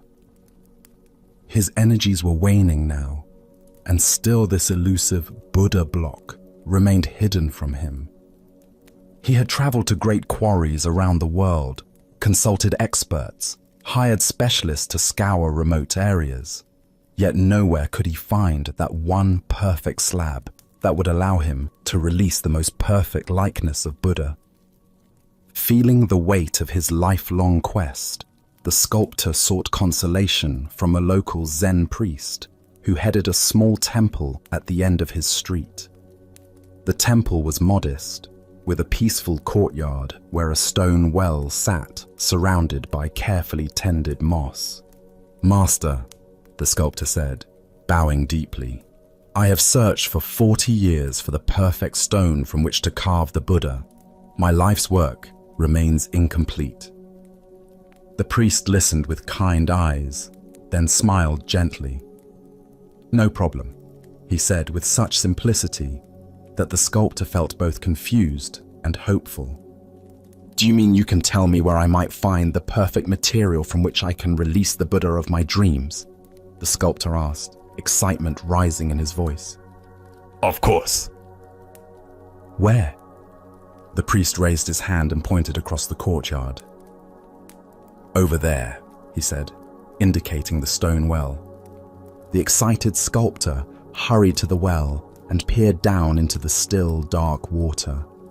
There, looking back at him with the same questioning eyes, the same lined face marked by years of searching, was his own reflection.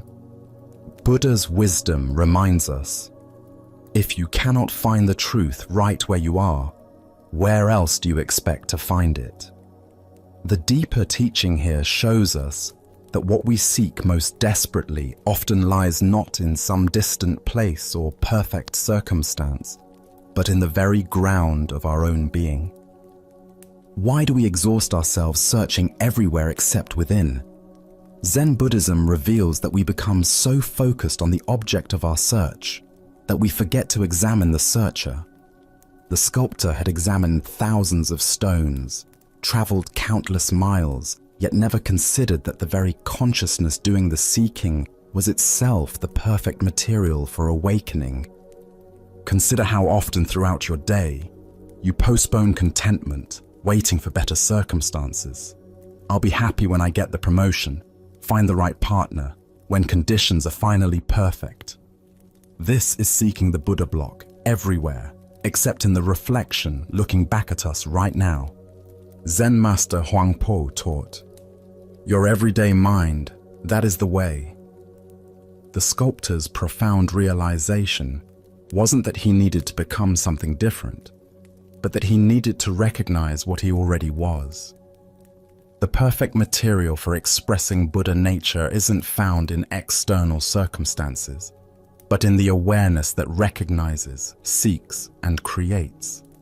The well represents the still point within consciousness, where seeking ends and finding begins. When we stop looking outward and peer into the depths of our own awareness, we discover that the one who seeks and the sought are the same. In Zen practice, we speak of original face, the essential nature that exists before conditioning. This original face isn't hidden in some special place. It's looking back at us from every mirror, every moment of genuine presence. Tonight, as you encounter the reflection of your own seeking mind, can you recognize the Buddha nature that has been with you all along? Perhaps it appears in your capacity for wonder, your longing for truth, or simply in the awareness that notices these very words. As the Buddha taught, look within, you are the Buddha. The masterwork you've been seeking isn't waiting for perfect materials. It's waiting for the recognition that the artist, the art, and the awareness that appreciates beauty are all expressions of the same essential nature. Now, let us explore a story about the patient path to wisdom and the paradox of urgent seeking. This is the teaching of the one-eyed student. In a peaceful valley, surrounded by cherry trees, a young man had heard stories of a renowned Zen master whose students achieved profound realization through diligent practice. Filled with spiritual ambition and eager to transform his life, the young seeker traveled many days to reach the master's monastery, his mind burning with determination to attain enlightenment as quickly as possible. When he finally arrived, dusty from the road and bright with enthusiasm, he immediately sought an audience with the master. The old teacher received him in a simple room overlooking a garden, where monks moved slowly among vegetables and flowers, their movements unhurried and graceful. "Master," the young man said, bowing earnestly, "I have come to study Zen with complete dedication. I am willing to work harder than anyone has ever worked before. Tell me, if I apply myself with absolute diligence and unwavering effort, how long will it take for me to find Zen?" The master sat quietly for a long moment, watching the young man's eager face, noting the tension in his shoulders and the urgent energy that radiated from his posture. Finally, he replied thoughtfully, 10 years. The student's eyes widened with surprise. 10 years seemed like such a long time when enlightenment felt so urgent, so necessary for his happiness. Surely, with the right approach, the process could be accelerated. "But master," he said, leaning forward intently, "what if I work very, very hard and really apply myself to learn fast? What if I meditate longer than the other students, study more texts, practice more intensively? How long then?" The master considered this with the same careful attention, then replied calmly, "Well, 20 years. The young man's face showed his confusion and growing frustration. This made no sense at all. How could greater effort result in slower progress? Perhaps the master hadn't understood the depth of his commitment. "But master, I don't think you understand how serious I am about this," he said, his voice rising slightly with urgency. "What if I really, really work at it? What if I dedicate every waking moment to practice, sleep only when absolutely necessary, and push myself beyond all normal limits? Surely then I could achieve realization much faster. How long would it take then?" 30 years, the master replied without hesitation. By now, the student was completely bewildered and increasingly agitated. Nothing the master said made sense according to his understanding of how learning worked. In every other area of life, music, martial arts, scholarship. Harder work produced faster results. Why should spiritual practice be different? Master, I do not understand, he said, no longer able to hide his disappointment and confusion. Each time that I say I will work harder, you say it will take me longer. This seems completely backwards. Why do you say that? The master's expression became gentle and compassionate, like a father explaining something important to a beloved child who was old enough to understand. When you have one eye on the goal, you only have one eye on the path, the master explained quietly. Ancient Buddhist wisdom tells us, the journey of 1,000 miles begins with one step. What emerges from this story is a profound teaching about the nature of spiritual progress and the paradox of goal-oriented seeking. Why does intense goal fixation actually slow our spiritual development? Zen Buddhism reveals several ways that excessive focus on attainment creates obstacles to realization. First is the problem of divided attention. When part of our consciousness is constantly measuring progress toward an imagined destination, we cannot fully inhabit the present moment practices that actually cultivate awakening. Consider learning to play a musical instrument. If you spend half your practice time obsessing about when you'll be good enough to perform publicly, that energy isn't available for the careful attention to finger placement, rhythm, and tone that develops skill. The music emerges through complete absorption in the present moment relationship between musician and instrument, not through anxious projection toward future competence. Second is what Zen calls gaining mind, the subtle grasping that turns spiritual practice into a transaction. When we practice meditation to get enlightenment, study texts to accumulate wisdom, or cultivate compassion to become better people, we're approaching the path as consumers rather than participants. This gaining mind creates a fundamental split between who we think we are now and who we imagine we need to become.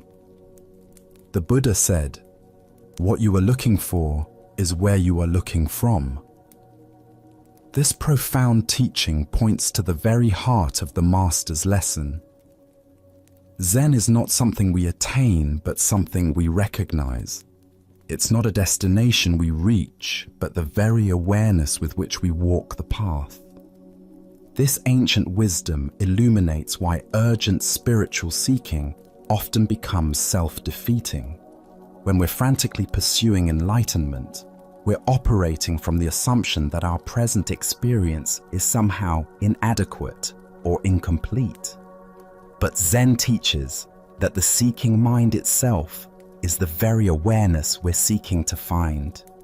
Look deeply at your own experience of learning and growth. Haven't your most profound insights often come when you weren't actively trying to have insights?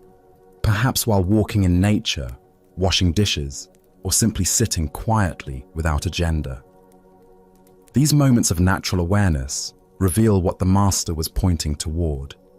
That wisdom emerges when we stop dividing our attention between here and there, now and then. Zen master Huang Po taught, "Your everyday mind, that is the way." This teaching invites us to examine our relationship to spiritual practice itself. Are we practicing to become someone different, or are we practicing to recognize who we already are? Are we walking the path to get somewhere else, or are we discovering that the path itself is the destination?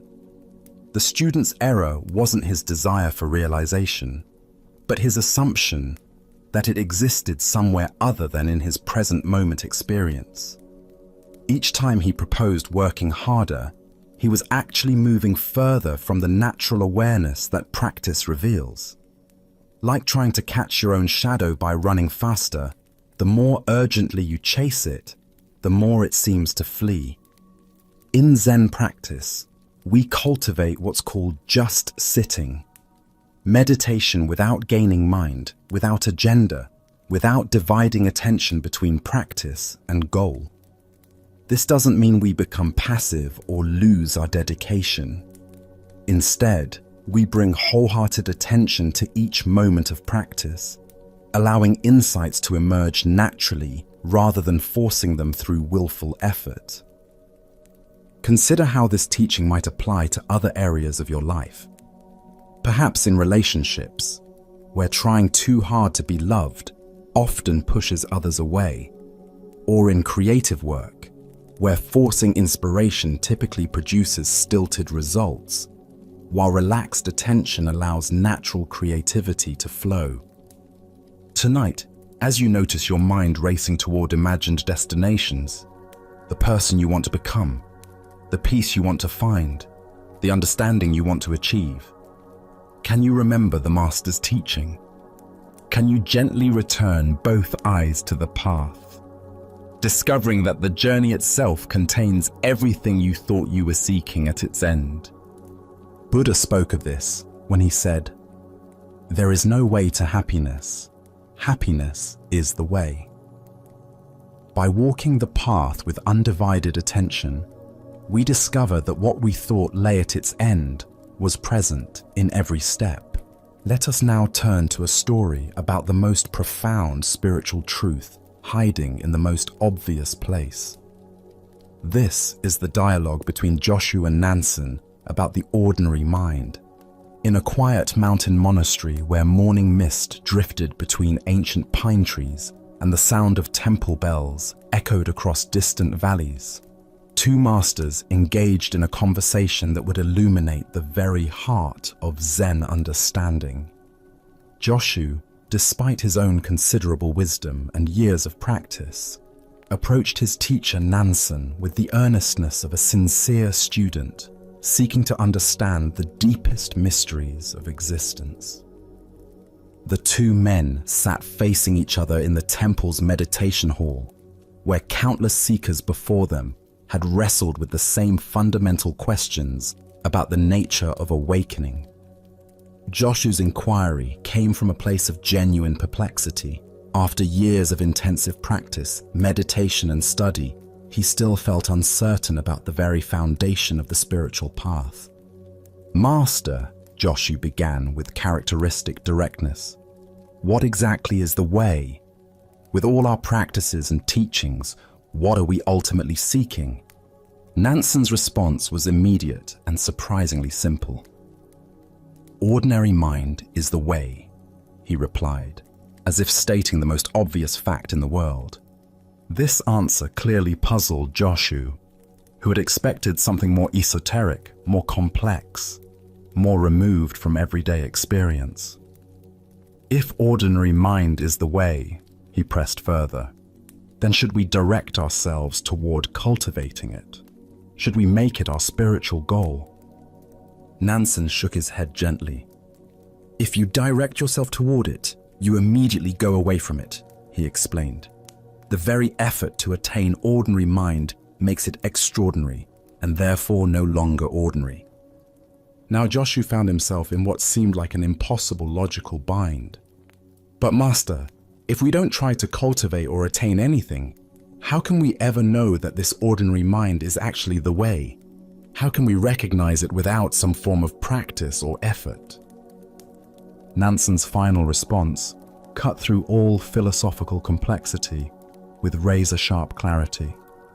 "The way does not belong to knowing or not knowing. Knowing turns the way into a concept, an object of understanding, which is illusion. Not knowing turns it into blankness, which misses its vibrant presence. If you truly realize the way without doubt, it becomes like the great void, so vast and boundless that it contains everything. How then could there be any distinction between right and wrong, sacred and mundane, ordinary and extraordinary?" At these words, something shifted fundamentally in Joshu's understanding. The seeking mind that had been grasping for answers suddenly relaxed, and he experienced a moment of complete clarity. Not the clarity of understanding something new, but the clarity of recognizing what had been present all along. Buddha's wisdom reminds us, there is nothing to seek and nothing to find. Everything is already here. The heart of this lesson lies in recognizing that what we seek through spiritual practice is not some special state of consciousness, but rather the ordinary awareness that is reading these words right now. Why do we struggle to accept that ordinary mind is the way? Zen Buddhism points to our deep conditioning that spiritual truth must be extraordinary, mystical, or dramatically different from our everyday experience. We imagine enlightenment as a permanent state of bliss, cosmic consciousness, or supernatural abilities, when in reality, it is simply the natural state of awareness without the overlay of seeking and striving. Our spiritual seeking often becomes its own obstacle. Like a person frantically searching for glasses while wearing them, we exhaust ourselves looking for something we already possess. The very effort to attain a special spiritual state creates the sense of separation between seeker and sought, between the ordinary self and some idealized, awakened self. Consider how your own mind works in this very moment. Thoughts arise and pass away. Sensations appear in your body. Sounds reach your ears. Emotions flow through your awareness. This natural functioning of consciousness, without any special effort or concentration, is what Nansen calls ordinary mind. It is already enlightened, not because it achieves some particular state, but because it is the very space in which all states appear and dissolve. Zen master Huang Po taught, "Your everyday mind, that is the way, just like now, without seeking anything, without grasping after the fruits of Zen, just this mind that thinks and feels and perceives. This is Buddha." This ordinariness is precisely what makes it so difficult to recognize. We keep looking past it for something more impressive. The great void that Nansen mentions is not empty space, but rather the spacious awareness in which all experiences arise. Like the sky that remains unchanged whether filled with clouds or clear, this awareness remains constant through all the changing contents of experience. Joy and sorrow, clarity and confusion, peace and agitation, all appear and disappear within this unchanging background of ordinary awareness. This understanding revolutionizes our approach to spiritual practice. Instead of trying to achieve some special state, we learn to recognize the awareness that is already present. Instead of seeking to transcend ordinary experience, we discover the extraordinary nature of ordinariness itself. The sound of rain becomes as sacred as temple bells. Washing dishes becomes as profound as formal meditation. In Japanese aesthetics, there is a concept called wabi-sabi, finding beauty in imperfection and impermanence. This appreciation for the ordinary and imperfect reflects the same understanding that Nansen points toward. The way is not found in perfected states, but in the natural flow of life exactly as it is. Tonight, as you experience the simple fact of being aware of these words, aware of your breathing, aware of the sounds around you, can you recognize this ordinary awareness as what you have been seeking all along? Can you relax the effort to become something other than what you already are? As the Buddha taught, peace comes from within. Do not seek it without. The way is not a destination to reach, but the very ground you are already standing on.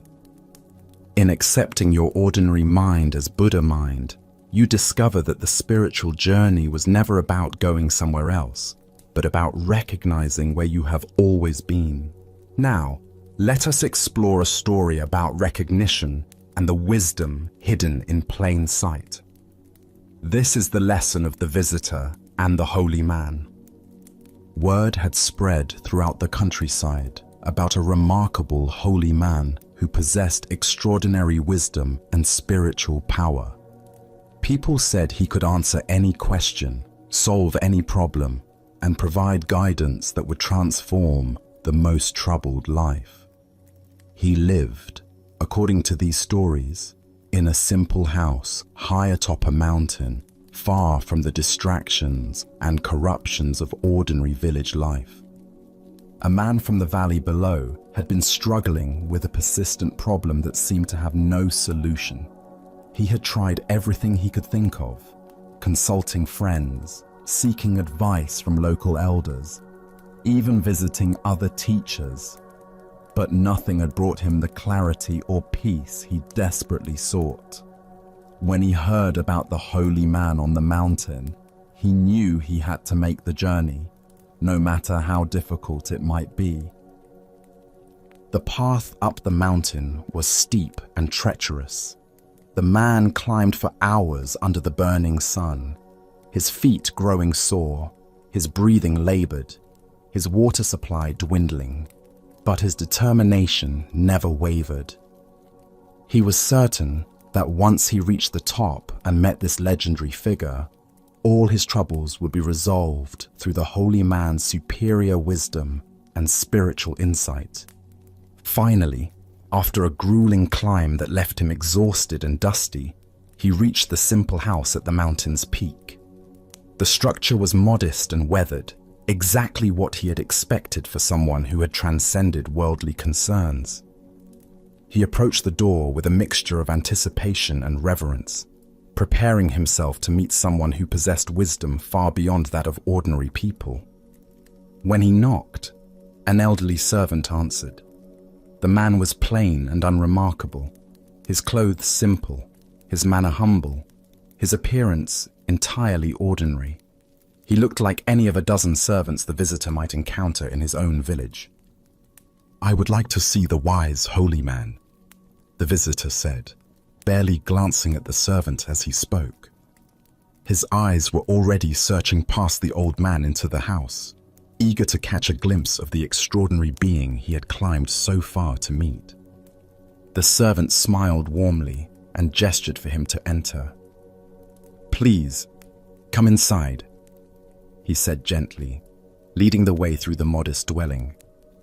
As they walked through the house, the visitor looked around eagerly, his heart racing with anticipation.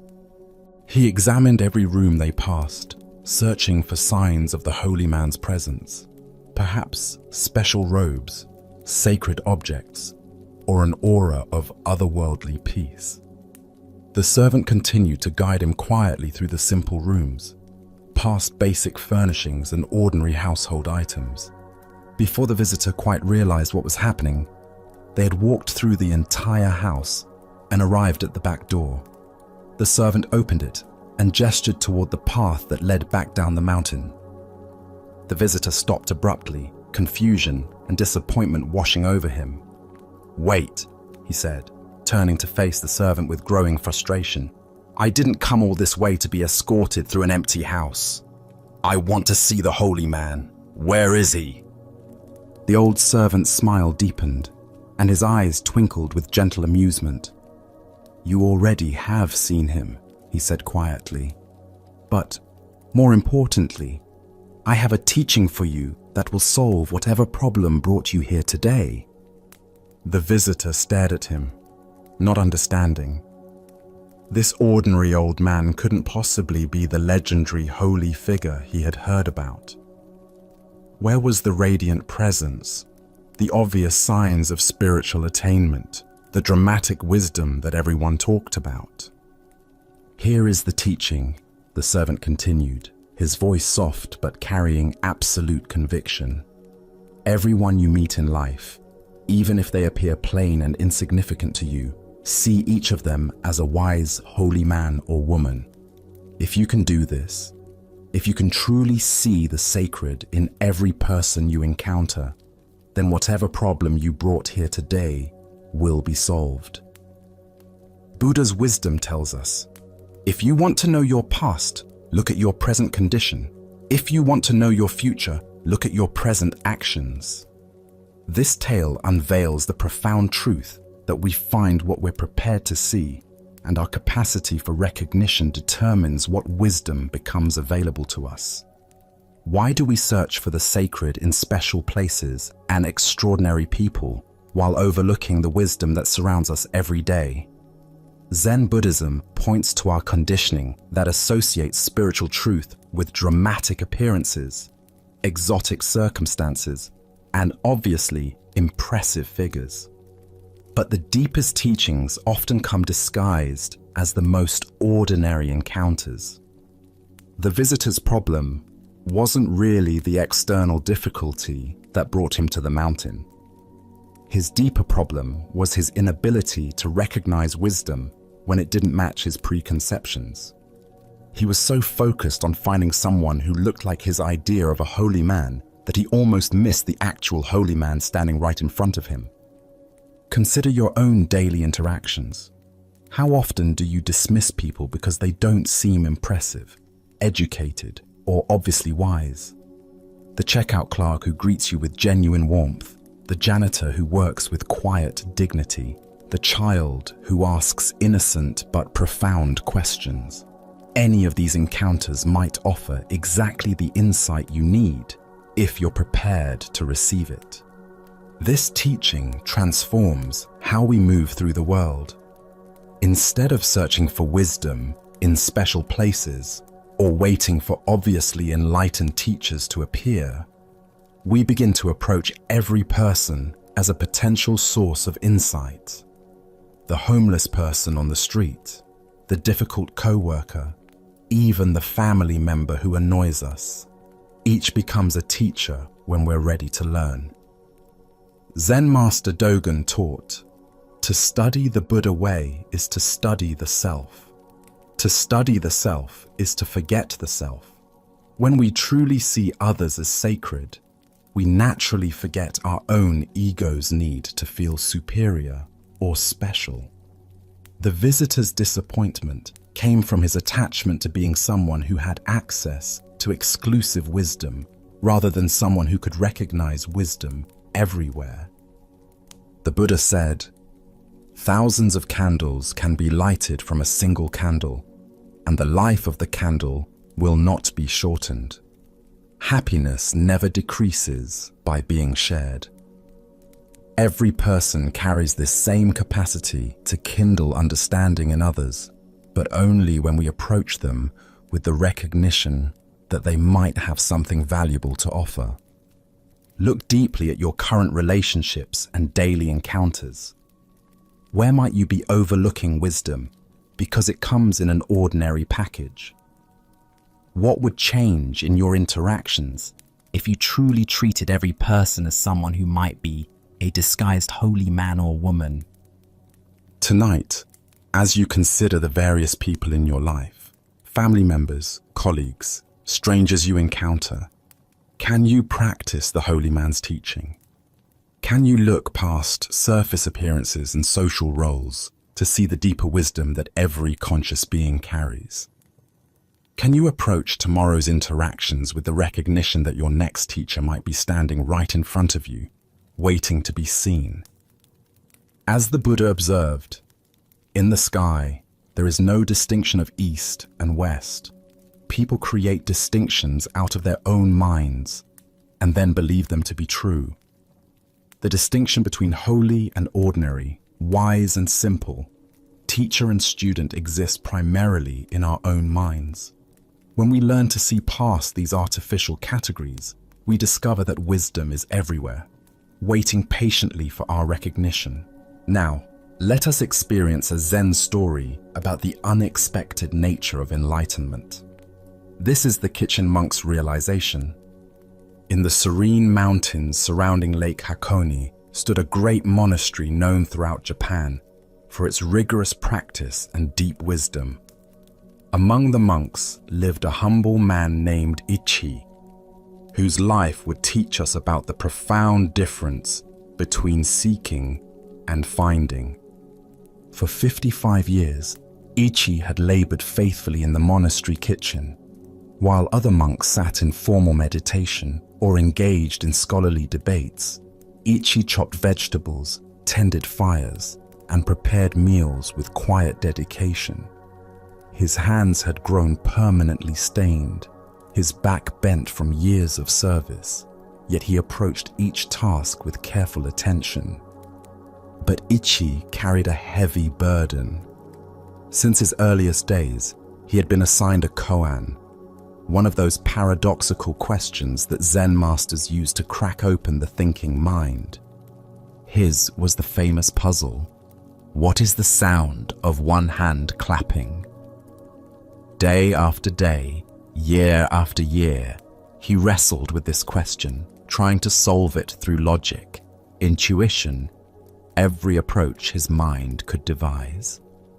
As decades passed, Ichi began to see himself as a failure. While other monks seemed to progress, receiving new koans or achieving insights their teachers acknowledged, Ichi remained stuck with his unsolved puzzle. He watched younger monks arrive and eventually surpass him in status and recognition. 55 years, he would whisper while stirring soup. 55 years, and still I cannot hear what one hand sounds like when it claps. The question haunted him through every chore, every quiet moment, every season of his long service. Now, as his body grew frail, Ichi knew his time was approaching its end. He had been moved to a small attic room where he could rest away from daily bustle. As he lay there, in the gathering twilight of his life, something unexpected began to happen. Gradually, the familiar weight of striving began to lift from his chest. The desperate need to solve his koan, the shame of perceived failure, the constant reaching for enlightenment, all of it slowly dissolved like mist at sunrise. Gone was the fierce desire for awakening that had driven him for decades. In place of all that seeking, Ichi discovered something he had never expected, a profound peace that seemed to cradle his entire being. The soft darkness felt not like defeat, but like the gentlest embrace.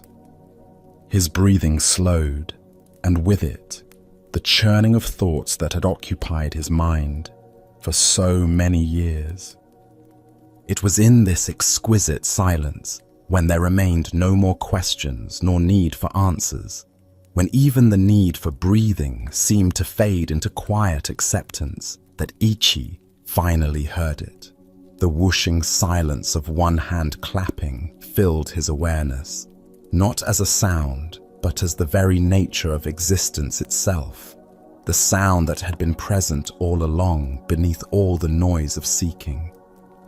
Buddha spoke of this when he said, "Cease to cherish opinions, and you will achieve enlightenment."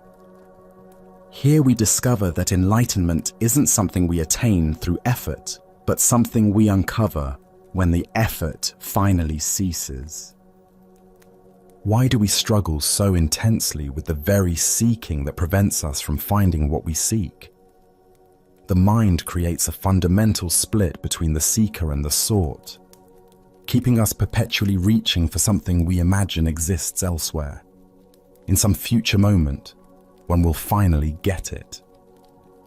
Ichi's story illuminates what Zen calls beginner's mind, the fresh awareness that exists before we complicate it with goals and achievements. For 55 years, he had sophisticated simple presence into complex spiritual ambition. The more expertly he sought enlightenment, the further he moved from the naturally enlightened awareness that had been with him all along. Consider how often we create this pattern. We complicate natural joy with the pursuit of happiness. We obscure natural love with the search for perfect relationships. We cover natural wisdom with endless accumulation of knowledge. Ichi's realization came not through solving his koan, but through finally letting go of the need to solve it. The sound of one hand clapping isn't a riddle to be figured out, but an invitation to rest in the space before thinking begins. The awareness that exists prior to questions and answers. Tonight, as thoughts about your own spiritual journey arise, remember Ichi's profound discovery. What if the very awareness that notices your seeking is the enlightenment you've been seeking? The sound of one hand clapping might be closer than you think, in the very listening that hears all sounds, including silence. As the Buddha taught, peace comes from within. Do not seek it without. Sometimes the greatest achievement is the willingness to stop achieving and simply rest in what has always been present. Let us now turn to a story about the difference between seeing and being seen, between wisdom and the appearance of wisdom. This is the tale of the blind man and his lantern. Late one evening, as darkness settled over the village like a soft blanket, a blind man prepared to walk home after spending the day with a dear friend. They had shared tea, conversation, and the comfortable silence that comes between people who truly know each other. But now, the hour was late, and the blind man needed to make his way through the winding streets to his own home. As he prepared to leave, feeling around for his walking stick and adjusting his cloak against the night air, his friend looked out at the pitch-black streets with concern. "Please," the friend said kindly, "let me give you my lantern to carry with you. The streets are particularly dark tonight, and there are many obstacles along the way." The blind man paused, surprised by the offer.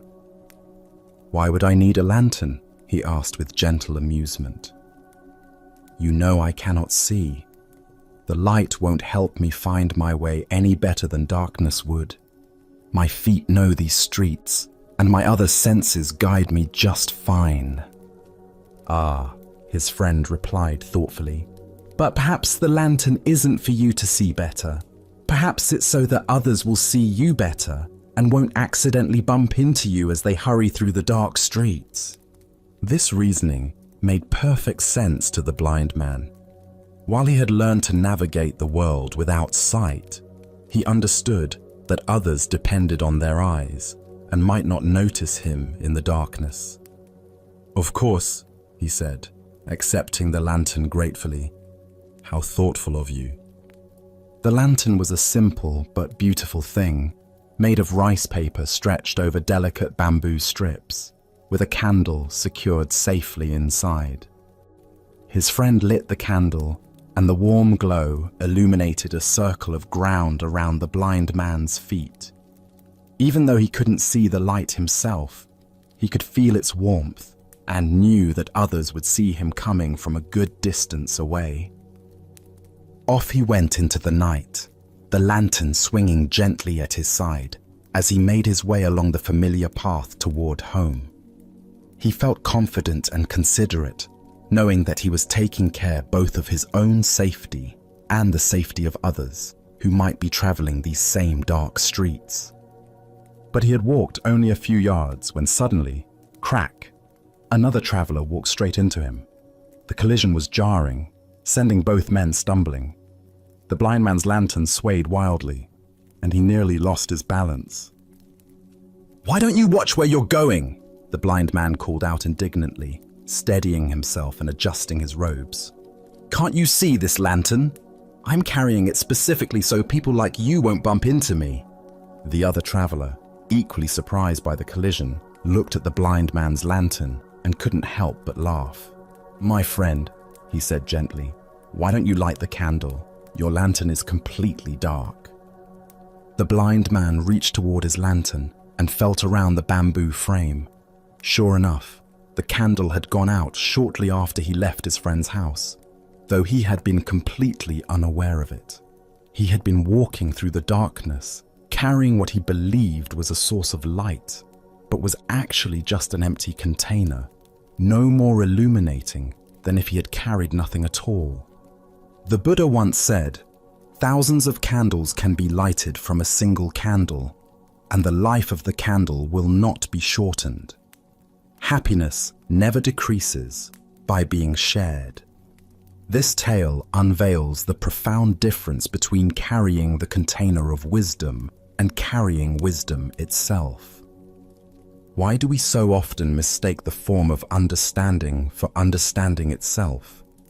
Zen Buddhism reveals that we frequently become attached to the external symbols of insight, the books we've read, the retreats we've attended, the spiritual concepts we can discuss, while the actual flame of awareness remains unlit within us. The blind man's situation is deeply familiar to anyone who has walked a spiritual path. We acquire the lantern of teachings, surround ourselves with the framework of practice, and assume that possessing these things means we are illuminated. But unless the candle of direct experience is actually burning, we're still walking in darkness while believing we carry light.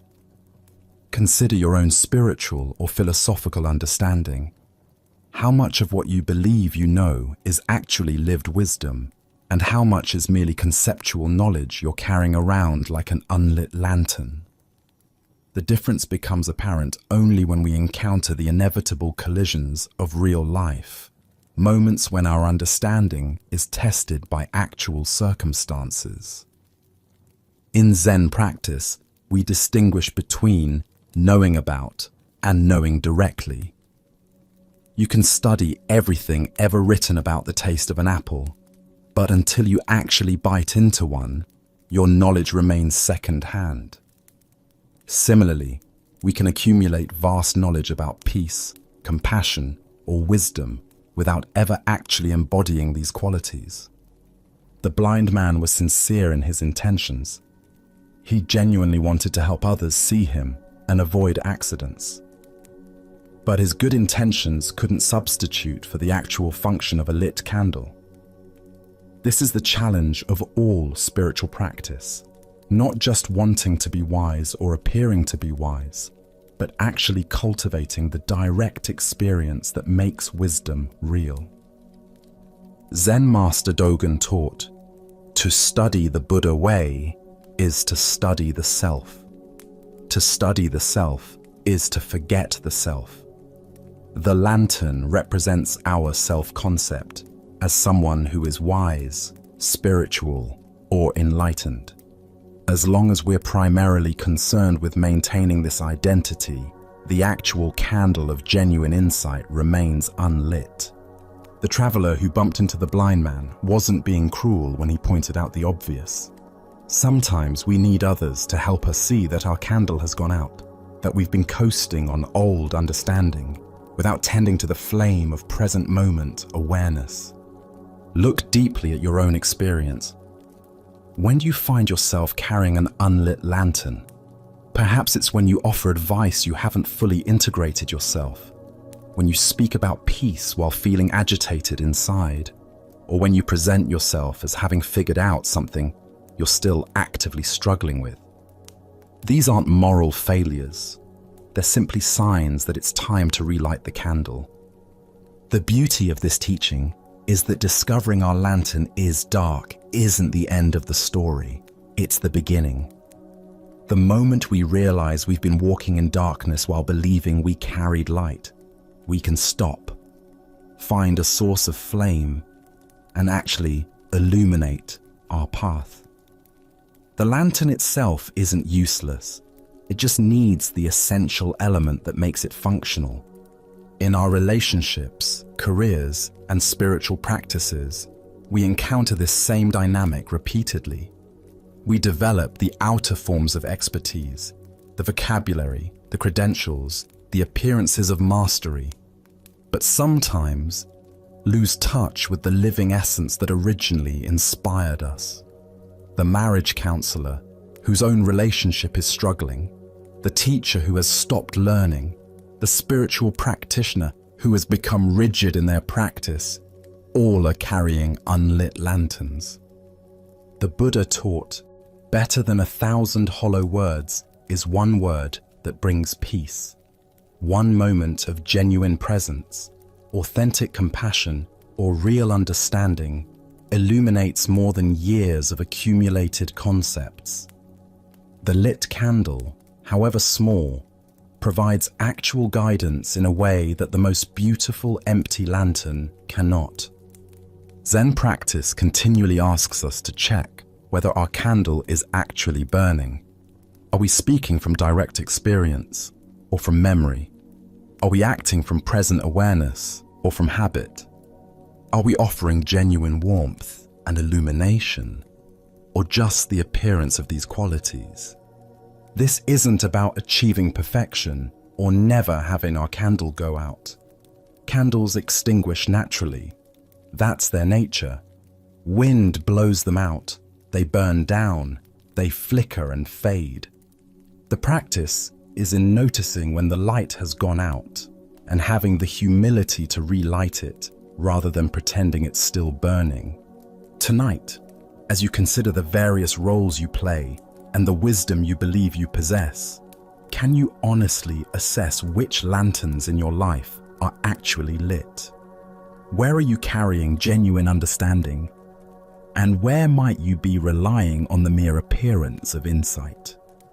Can you find the courage to acknowledge the dark lanterns without shame, seeing them simply as opportunities to rekindle authentic understanding? As Buddha's wisdom reminds us, 3 things cannot be long hidden: the sun, the moon, and the truth. Eventually, the darkness of an unlit lantern reveals itself through collision with reality.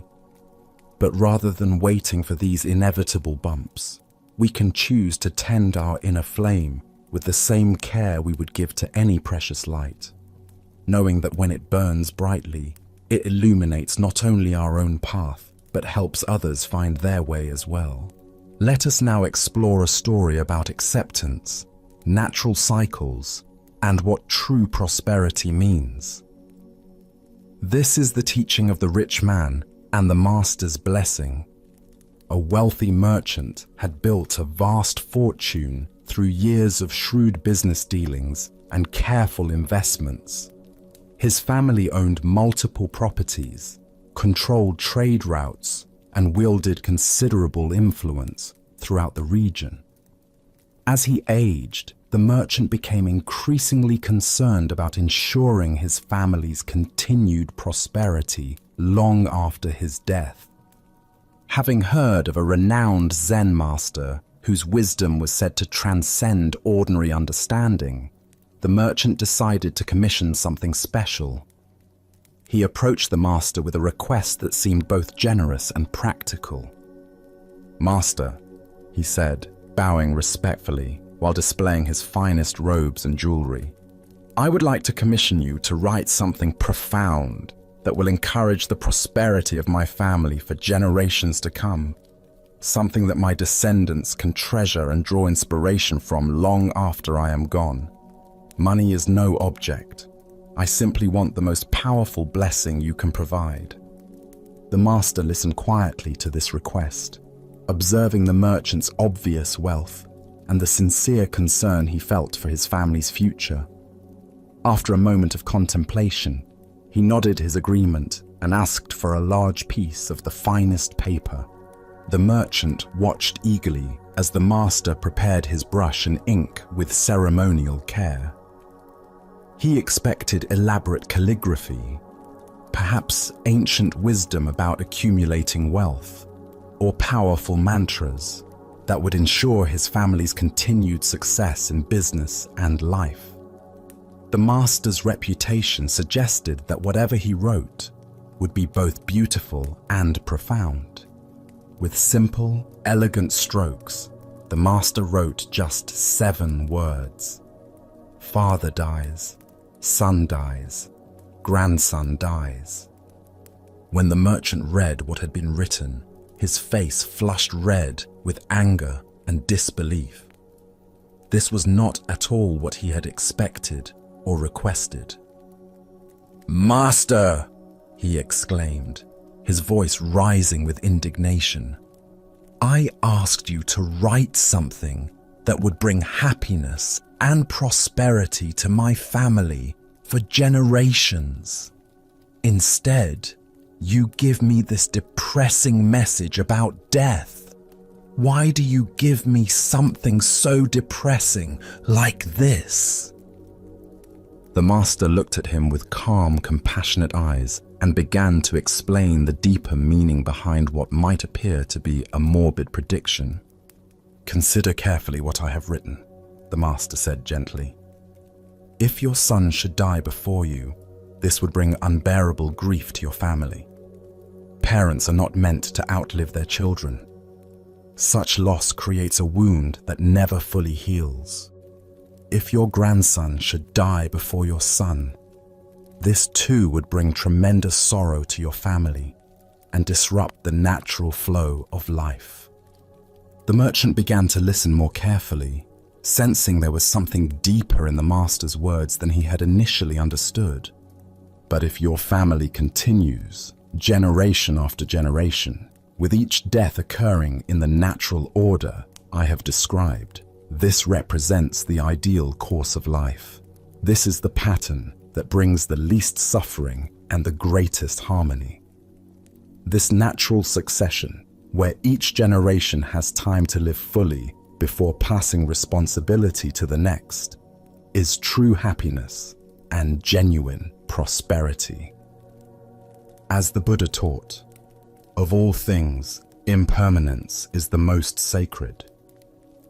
This ancient wisdom illuminates why accepting the natural order of life and death creates more genuine peace than any accumulation of material wealth ever could. Why do we resist the fundamental reality that all things, including our own lives and those of our loved ones, are temporary? Zen Buddhism reveals that much of our suffering comes from fighting against impermanence rather than finding peace within its natural rhythms. The merchant's initial understanding of prosperity was limited to material accumulation, wealth, property, and influence that could be passed down through generations.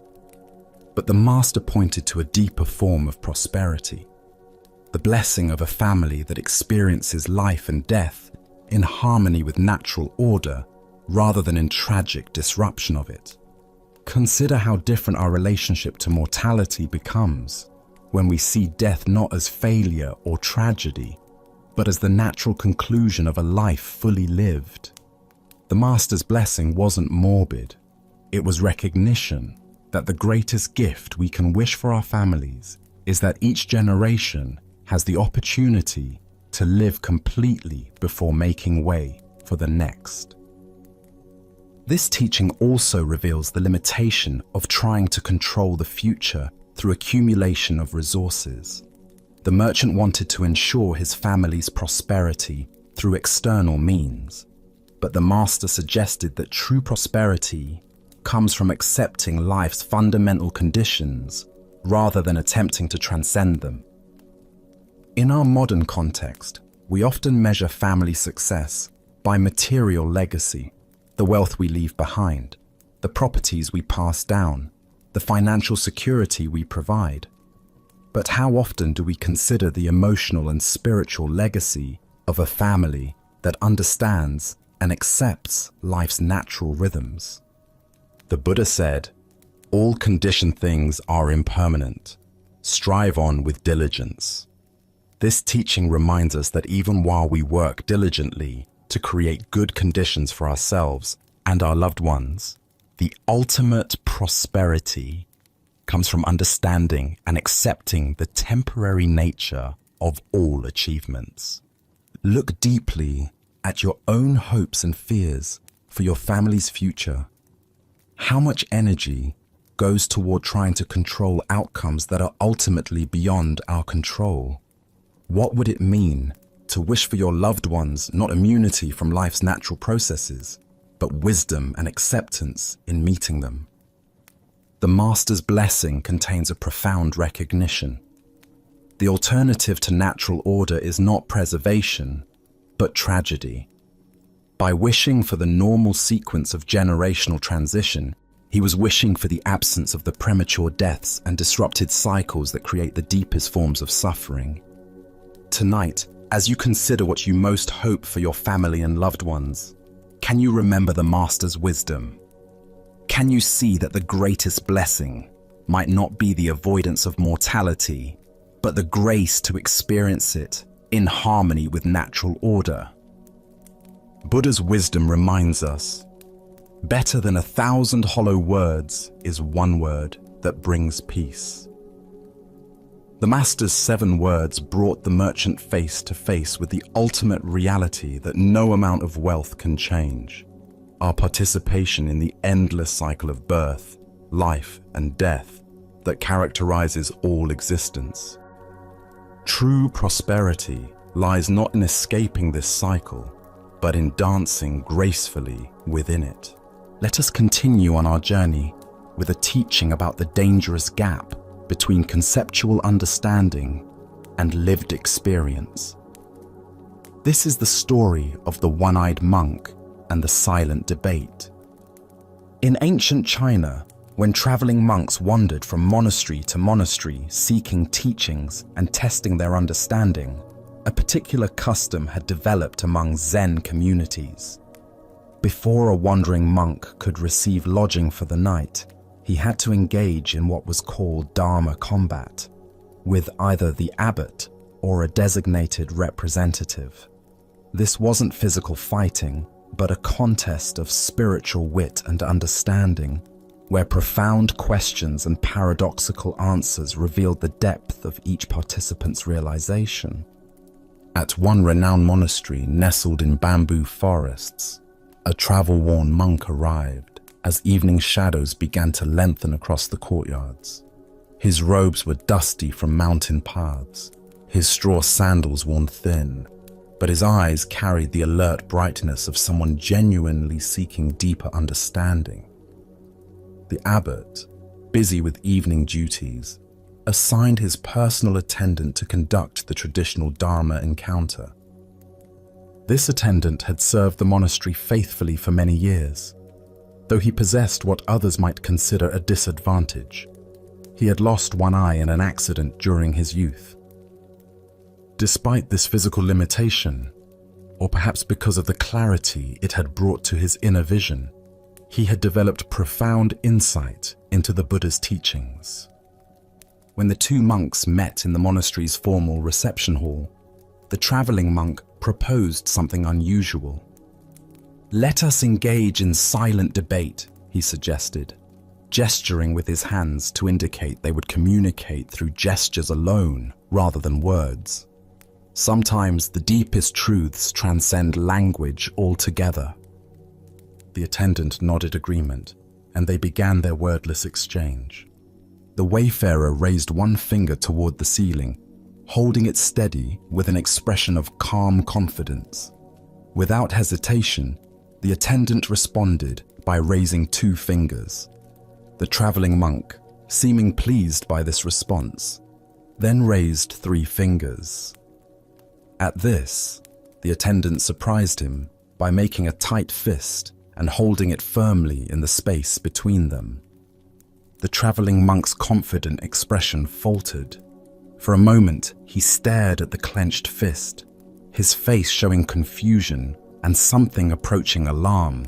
Then, without attempting any further gestures, he bowed quickly and left the hall. Soon afterward, he found the abbot and spoke with obvious respect and disappointment. "Venerable sir, your representative is far too advanced for me. I must continue my journey rather than presume to stay in your monastery tonight." The abbot raised his eyebrows with interest. "Please, tell me what transpired in your exchange." "Well," the traveler explained earnestly, "I began by holding up one finger to symbolize the Buddha, the awakened one who showed us the path to enlightenment. But your monk immediately responded with 2 fingers, indicating the Buddha and the Dharma, both the teacher and the teachings he offered. So I raised 3 fingers to represent the complete triple gem: the Buddha, the Dharma, and the Sangha, the community of practitioners. But then he held up a clenched fist to show that all three are actually one unified reality. His understanding is clearly beyond mine, so I must seek instruction elsewhere before I could be worthy of staying here. The abbot listened to this interpretation with growing surprise, for he knew his attendant's character well. As the traveling monk departed into the gathering dusk, the attendant himself appeared, visibly agitated and breathing hard from running. "Where is that insolent rascal?" he demanded, his single eye blazing with indignation. "I've been looking everywhere for him. The nerve of that man! I've never encountered such rudeness disguised as spiritual inquiry." "What exactly happened?" the abbot asked, genuinely curious now about what had transpired between these two very different interpretations of the same event.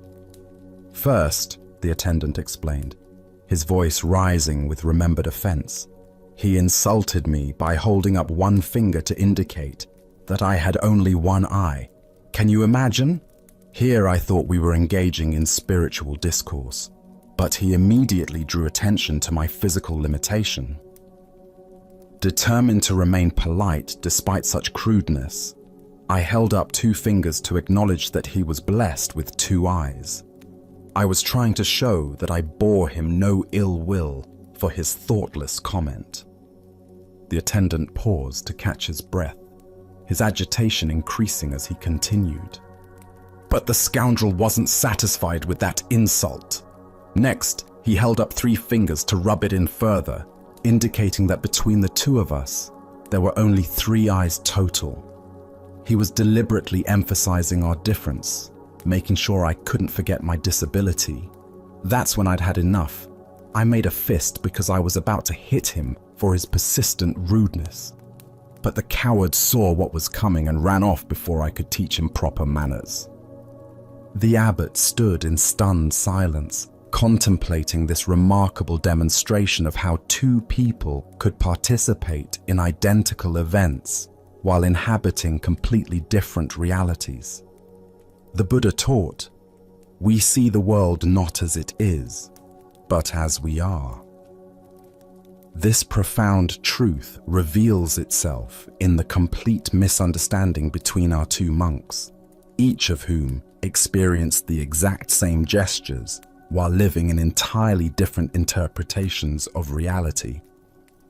Why do we so often project our own concerns, insecurities, and assumptions onto neutral situations? Zen Buddhism points to what it calls the 8 worldly winds: praise and blame, pleasure and pain, gain and loss, fame and disgrace. These psychological forces create internal weather systems that color our perception of everything around us. The attendant's sensitivity about his missing eye created a filter through which every gesture became a personal attack. His past experiences of being judged or pitied for his appearance had created such a strong interpretive framework that he couldn't perceive any other possible meaning in the traveler's hand signals. Similarly, the traveling monk's spiritual preoccupations caused him to see profound Dharma teachings in what were actually expressions of wounded feelings and growing anger. His framework of seeking enlightened instruction made him interpret increasingly aggressive gestures as increasingly sophisticated wisdom. Look deeply at your own patterns of interpretation. How often do your current worries, past hurts, or persistent hopes cause you to misread situations completely? Perhaps someone's distracted behavior becomes evidence they don't like you when they're actually concerned about a family member's health. Maybe a colleague's helpful suggestion feels like criticism because you're insecure about your performance. This ancient wisdom illuminates how our internal state creates our external experience. Both monks were sincere in their perceptions, yet both were fundamentally mistaken about what was actually happening. Neither was lying or deliberately misinterpreting. They were simply seeing through the lens of their own psychological conditioning. The story points us toward a crucial question. How can we develop the capacity to see situations more clearly, less filtered through our personal concerns and interpretations? Zen practice offers several approaches to this challenge. First is what's called don't know mind. Maintaining openness to multiple interpretations, rather than immediately settling on the one that confirms our existing beliefs or fears. When someone acts in a way that triggers our interpretation, can we pause and consider other possible explanations? Second is mindfulness of our own emotional states. The attendant might have noticed his rising sensitivity about his appearance and recognized how this was coloring his perception.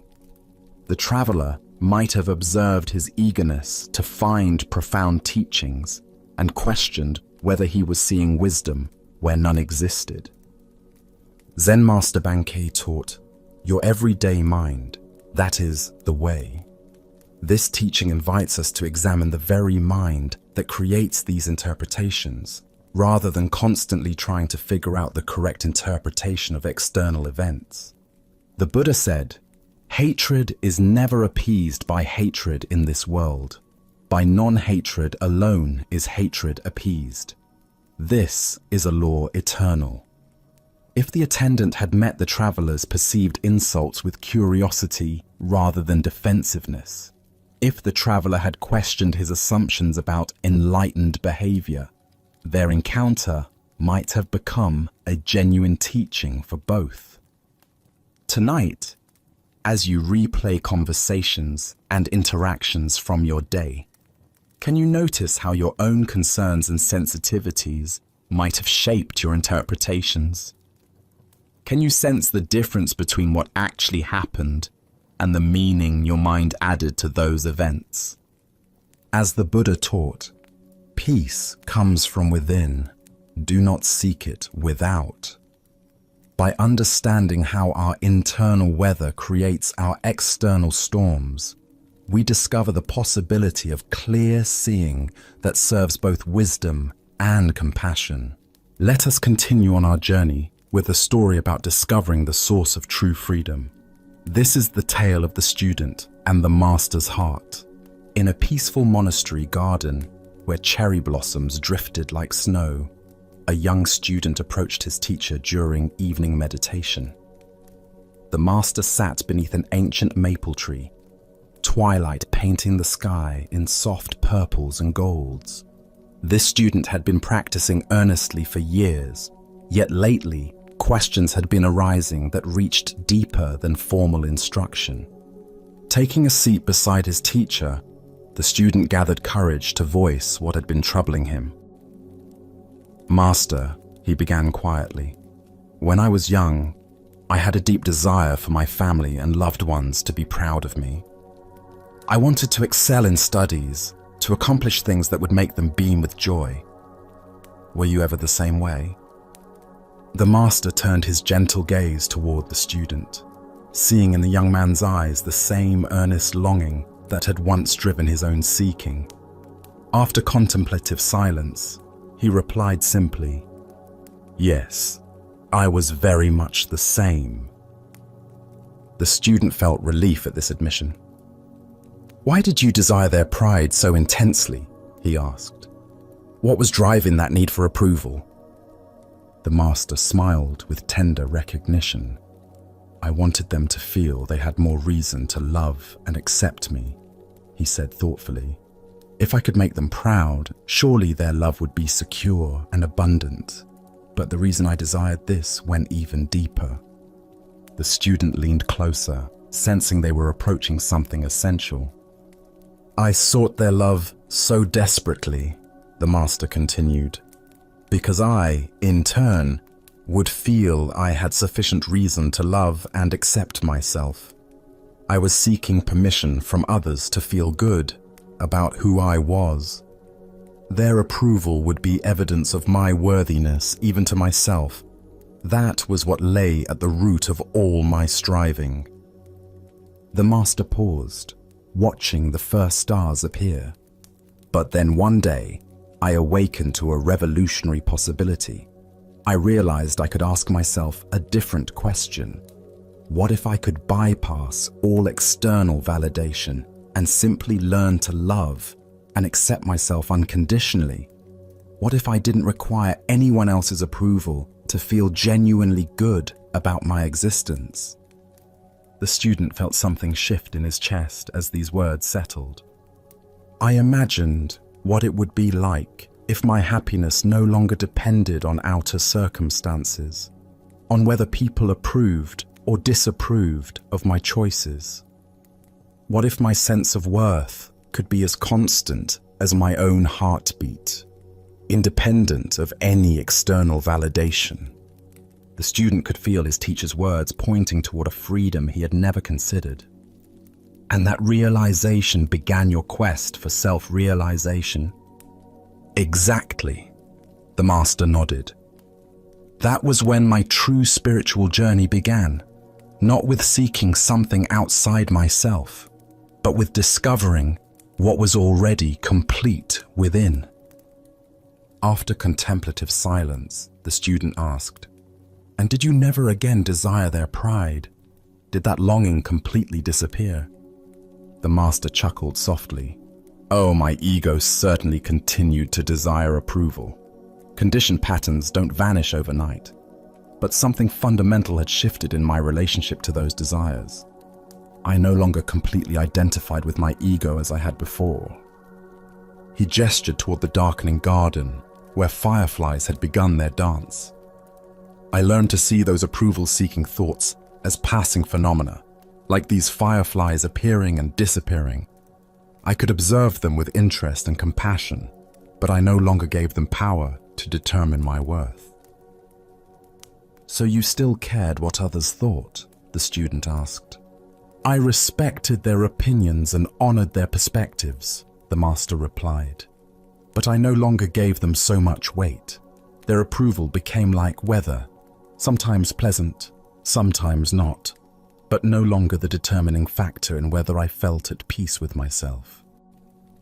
The master's face radiated quiet joy, and never had I felt so free as when I finally released myself in this way.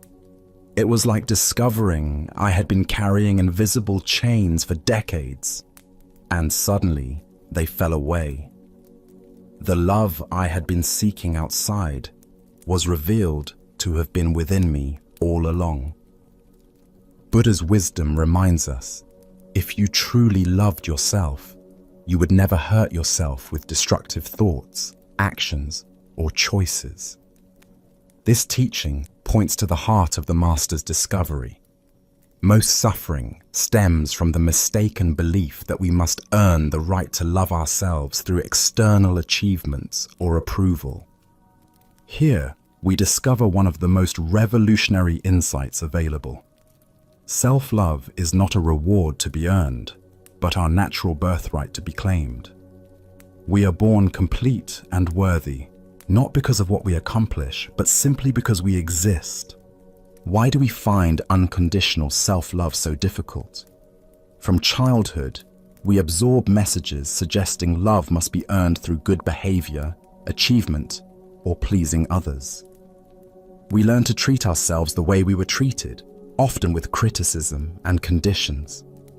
These patterns become so familiar that unconditional self-acceptance feels foreign.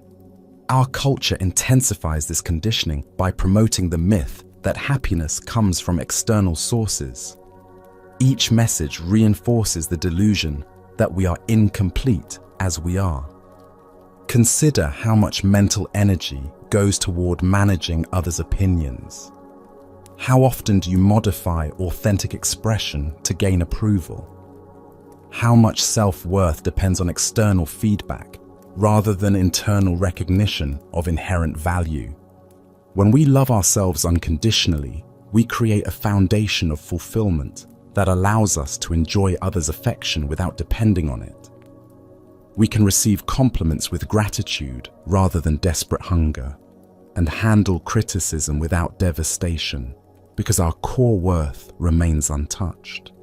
The Buddha said, "You can search throughout the entire universe for someone more deserving of your love and affection than you are yourself, and that person is not to be found anywhere. You, yourself, deserve your love and affection." This isn't narcissism. It's recognition of fundamental truth about consciousness itself.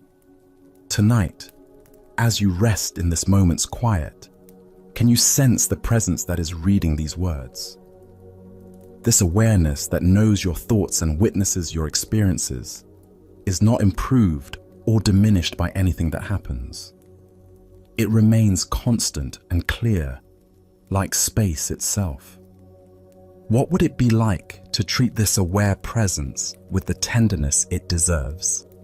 Perhaps you could offer yourself the same patience you'd give a beloved child learning, or the same compassion you'd feel for a friend in difficulties. As the Buddha taught, hatred is never appeased by hatred.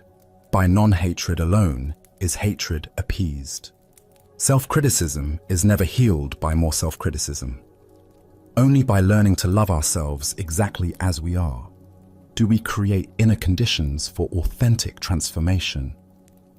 In discovering this unconditional love within, we find the freedom we sought through others' approval was always here, beating steadily in our own hearts.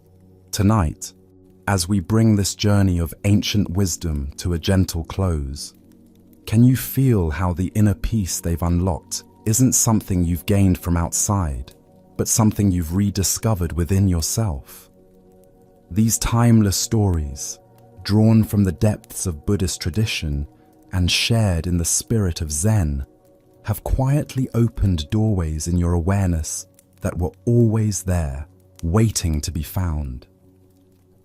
The Buddha taught us, thousands of candles can be lit from a single candle, and the life of the candle will not be shortened. Happiness never decreases by being shared. As you reflect on these words, remember that the peace you've unlocked tonight multiplies rather than diminishes when you carry it with you. Each tale we've explored together has lit another small flame of understanding in the darkness. Through these stories, you've journeyed deep into the heart of Zen wisdom, discovering that true tranquility emerges not from perfect circumstances, but from perfect acceptance of whatever arises. As you prepare to fall asleep to these teachings, feel how naturally they've settled into your consciousness, like old friends finding their way home. The inner peace you've unlocked during these hours isn't fragile or temporary. It's the same unshakable tranquility that Buddhist monks have cultivated for millennia, and it becomes stronger each time you remember to access it. Even as sleep approaches, even as your conscious mind begins to rest, these Zen teachings continue their gentle work, weaving themselves into your dreams and your deeper knowing. These forgotten tales have revealed what Zen Buddhism has always taught, that awakening happens not in dramatic moments, but in the quiet recognition of what was never actually lost. As you fall asleep tonight, wrapped in the wisdom of these ancient stories, notice how easily peace flows when you stop trying to manufacture it and simply allow it to unfold. Your journey through these Buddhist teachings has been more than entertainment for a restless mind. It's been a homecoming to your own inner stillness. The peace you've unlocked will remain with you long after these stories fade, a steady presence that deepens each time you remember to pause and breathe consciously. As you drift towards sleep, let these timeless teachings continue their work in the deeper chambers of your heart. May the inner peace you've unlocked tonight be your constant companion, and may the gentle wisdom of Zen Buddhism guide you into the most restful sleep. Thank you for joining us on this journey at Sleepy Monk. Sleep well,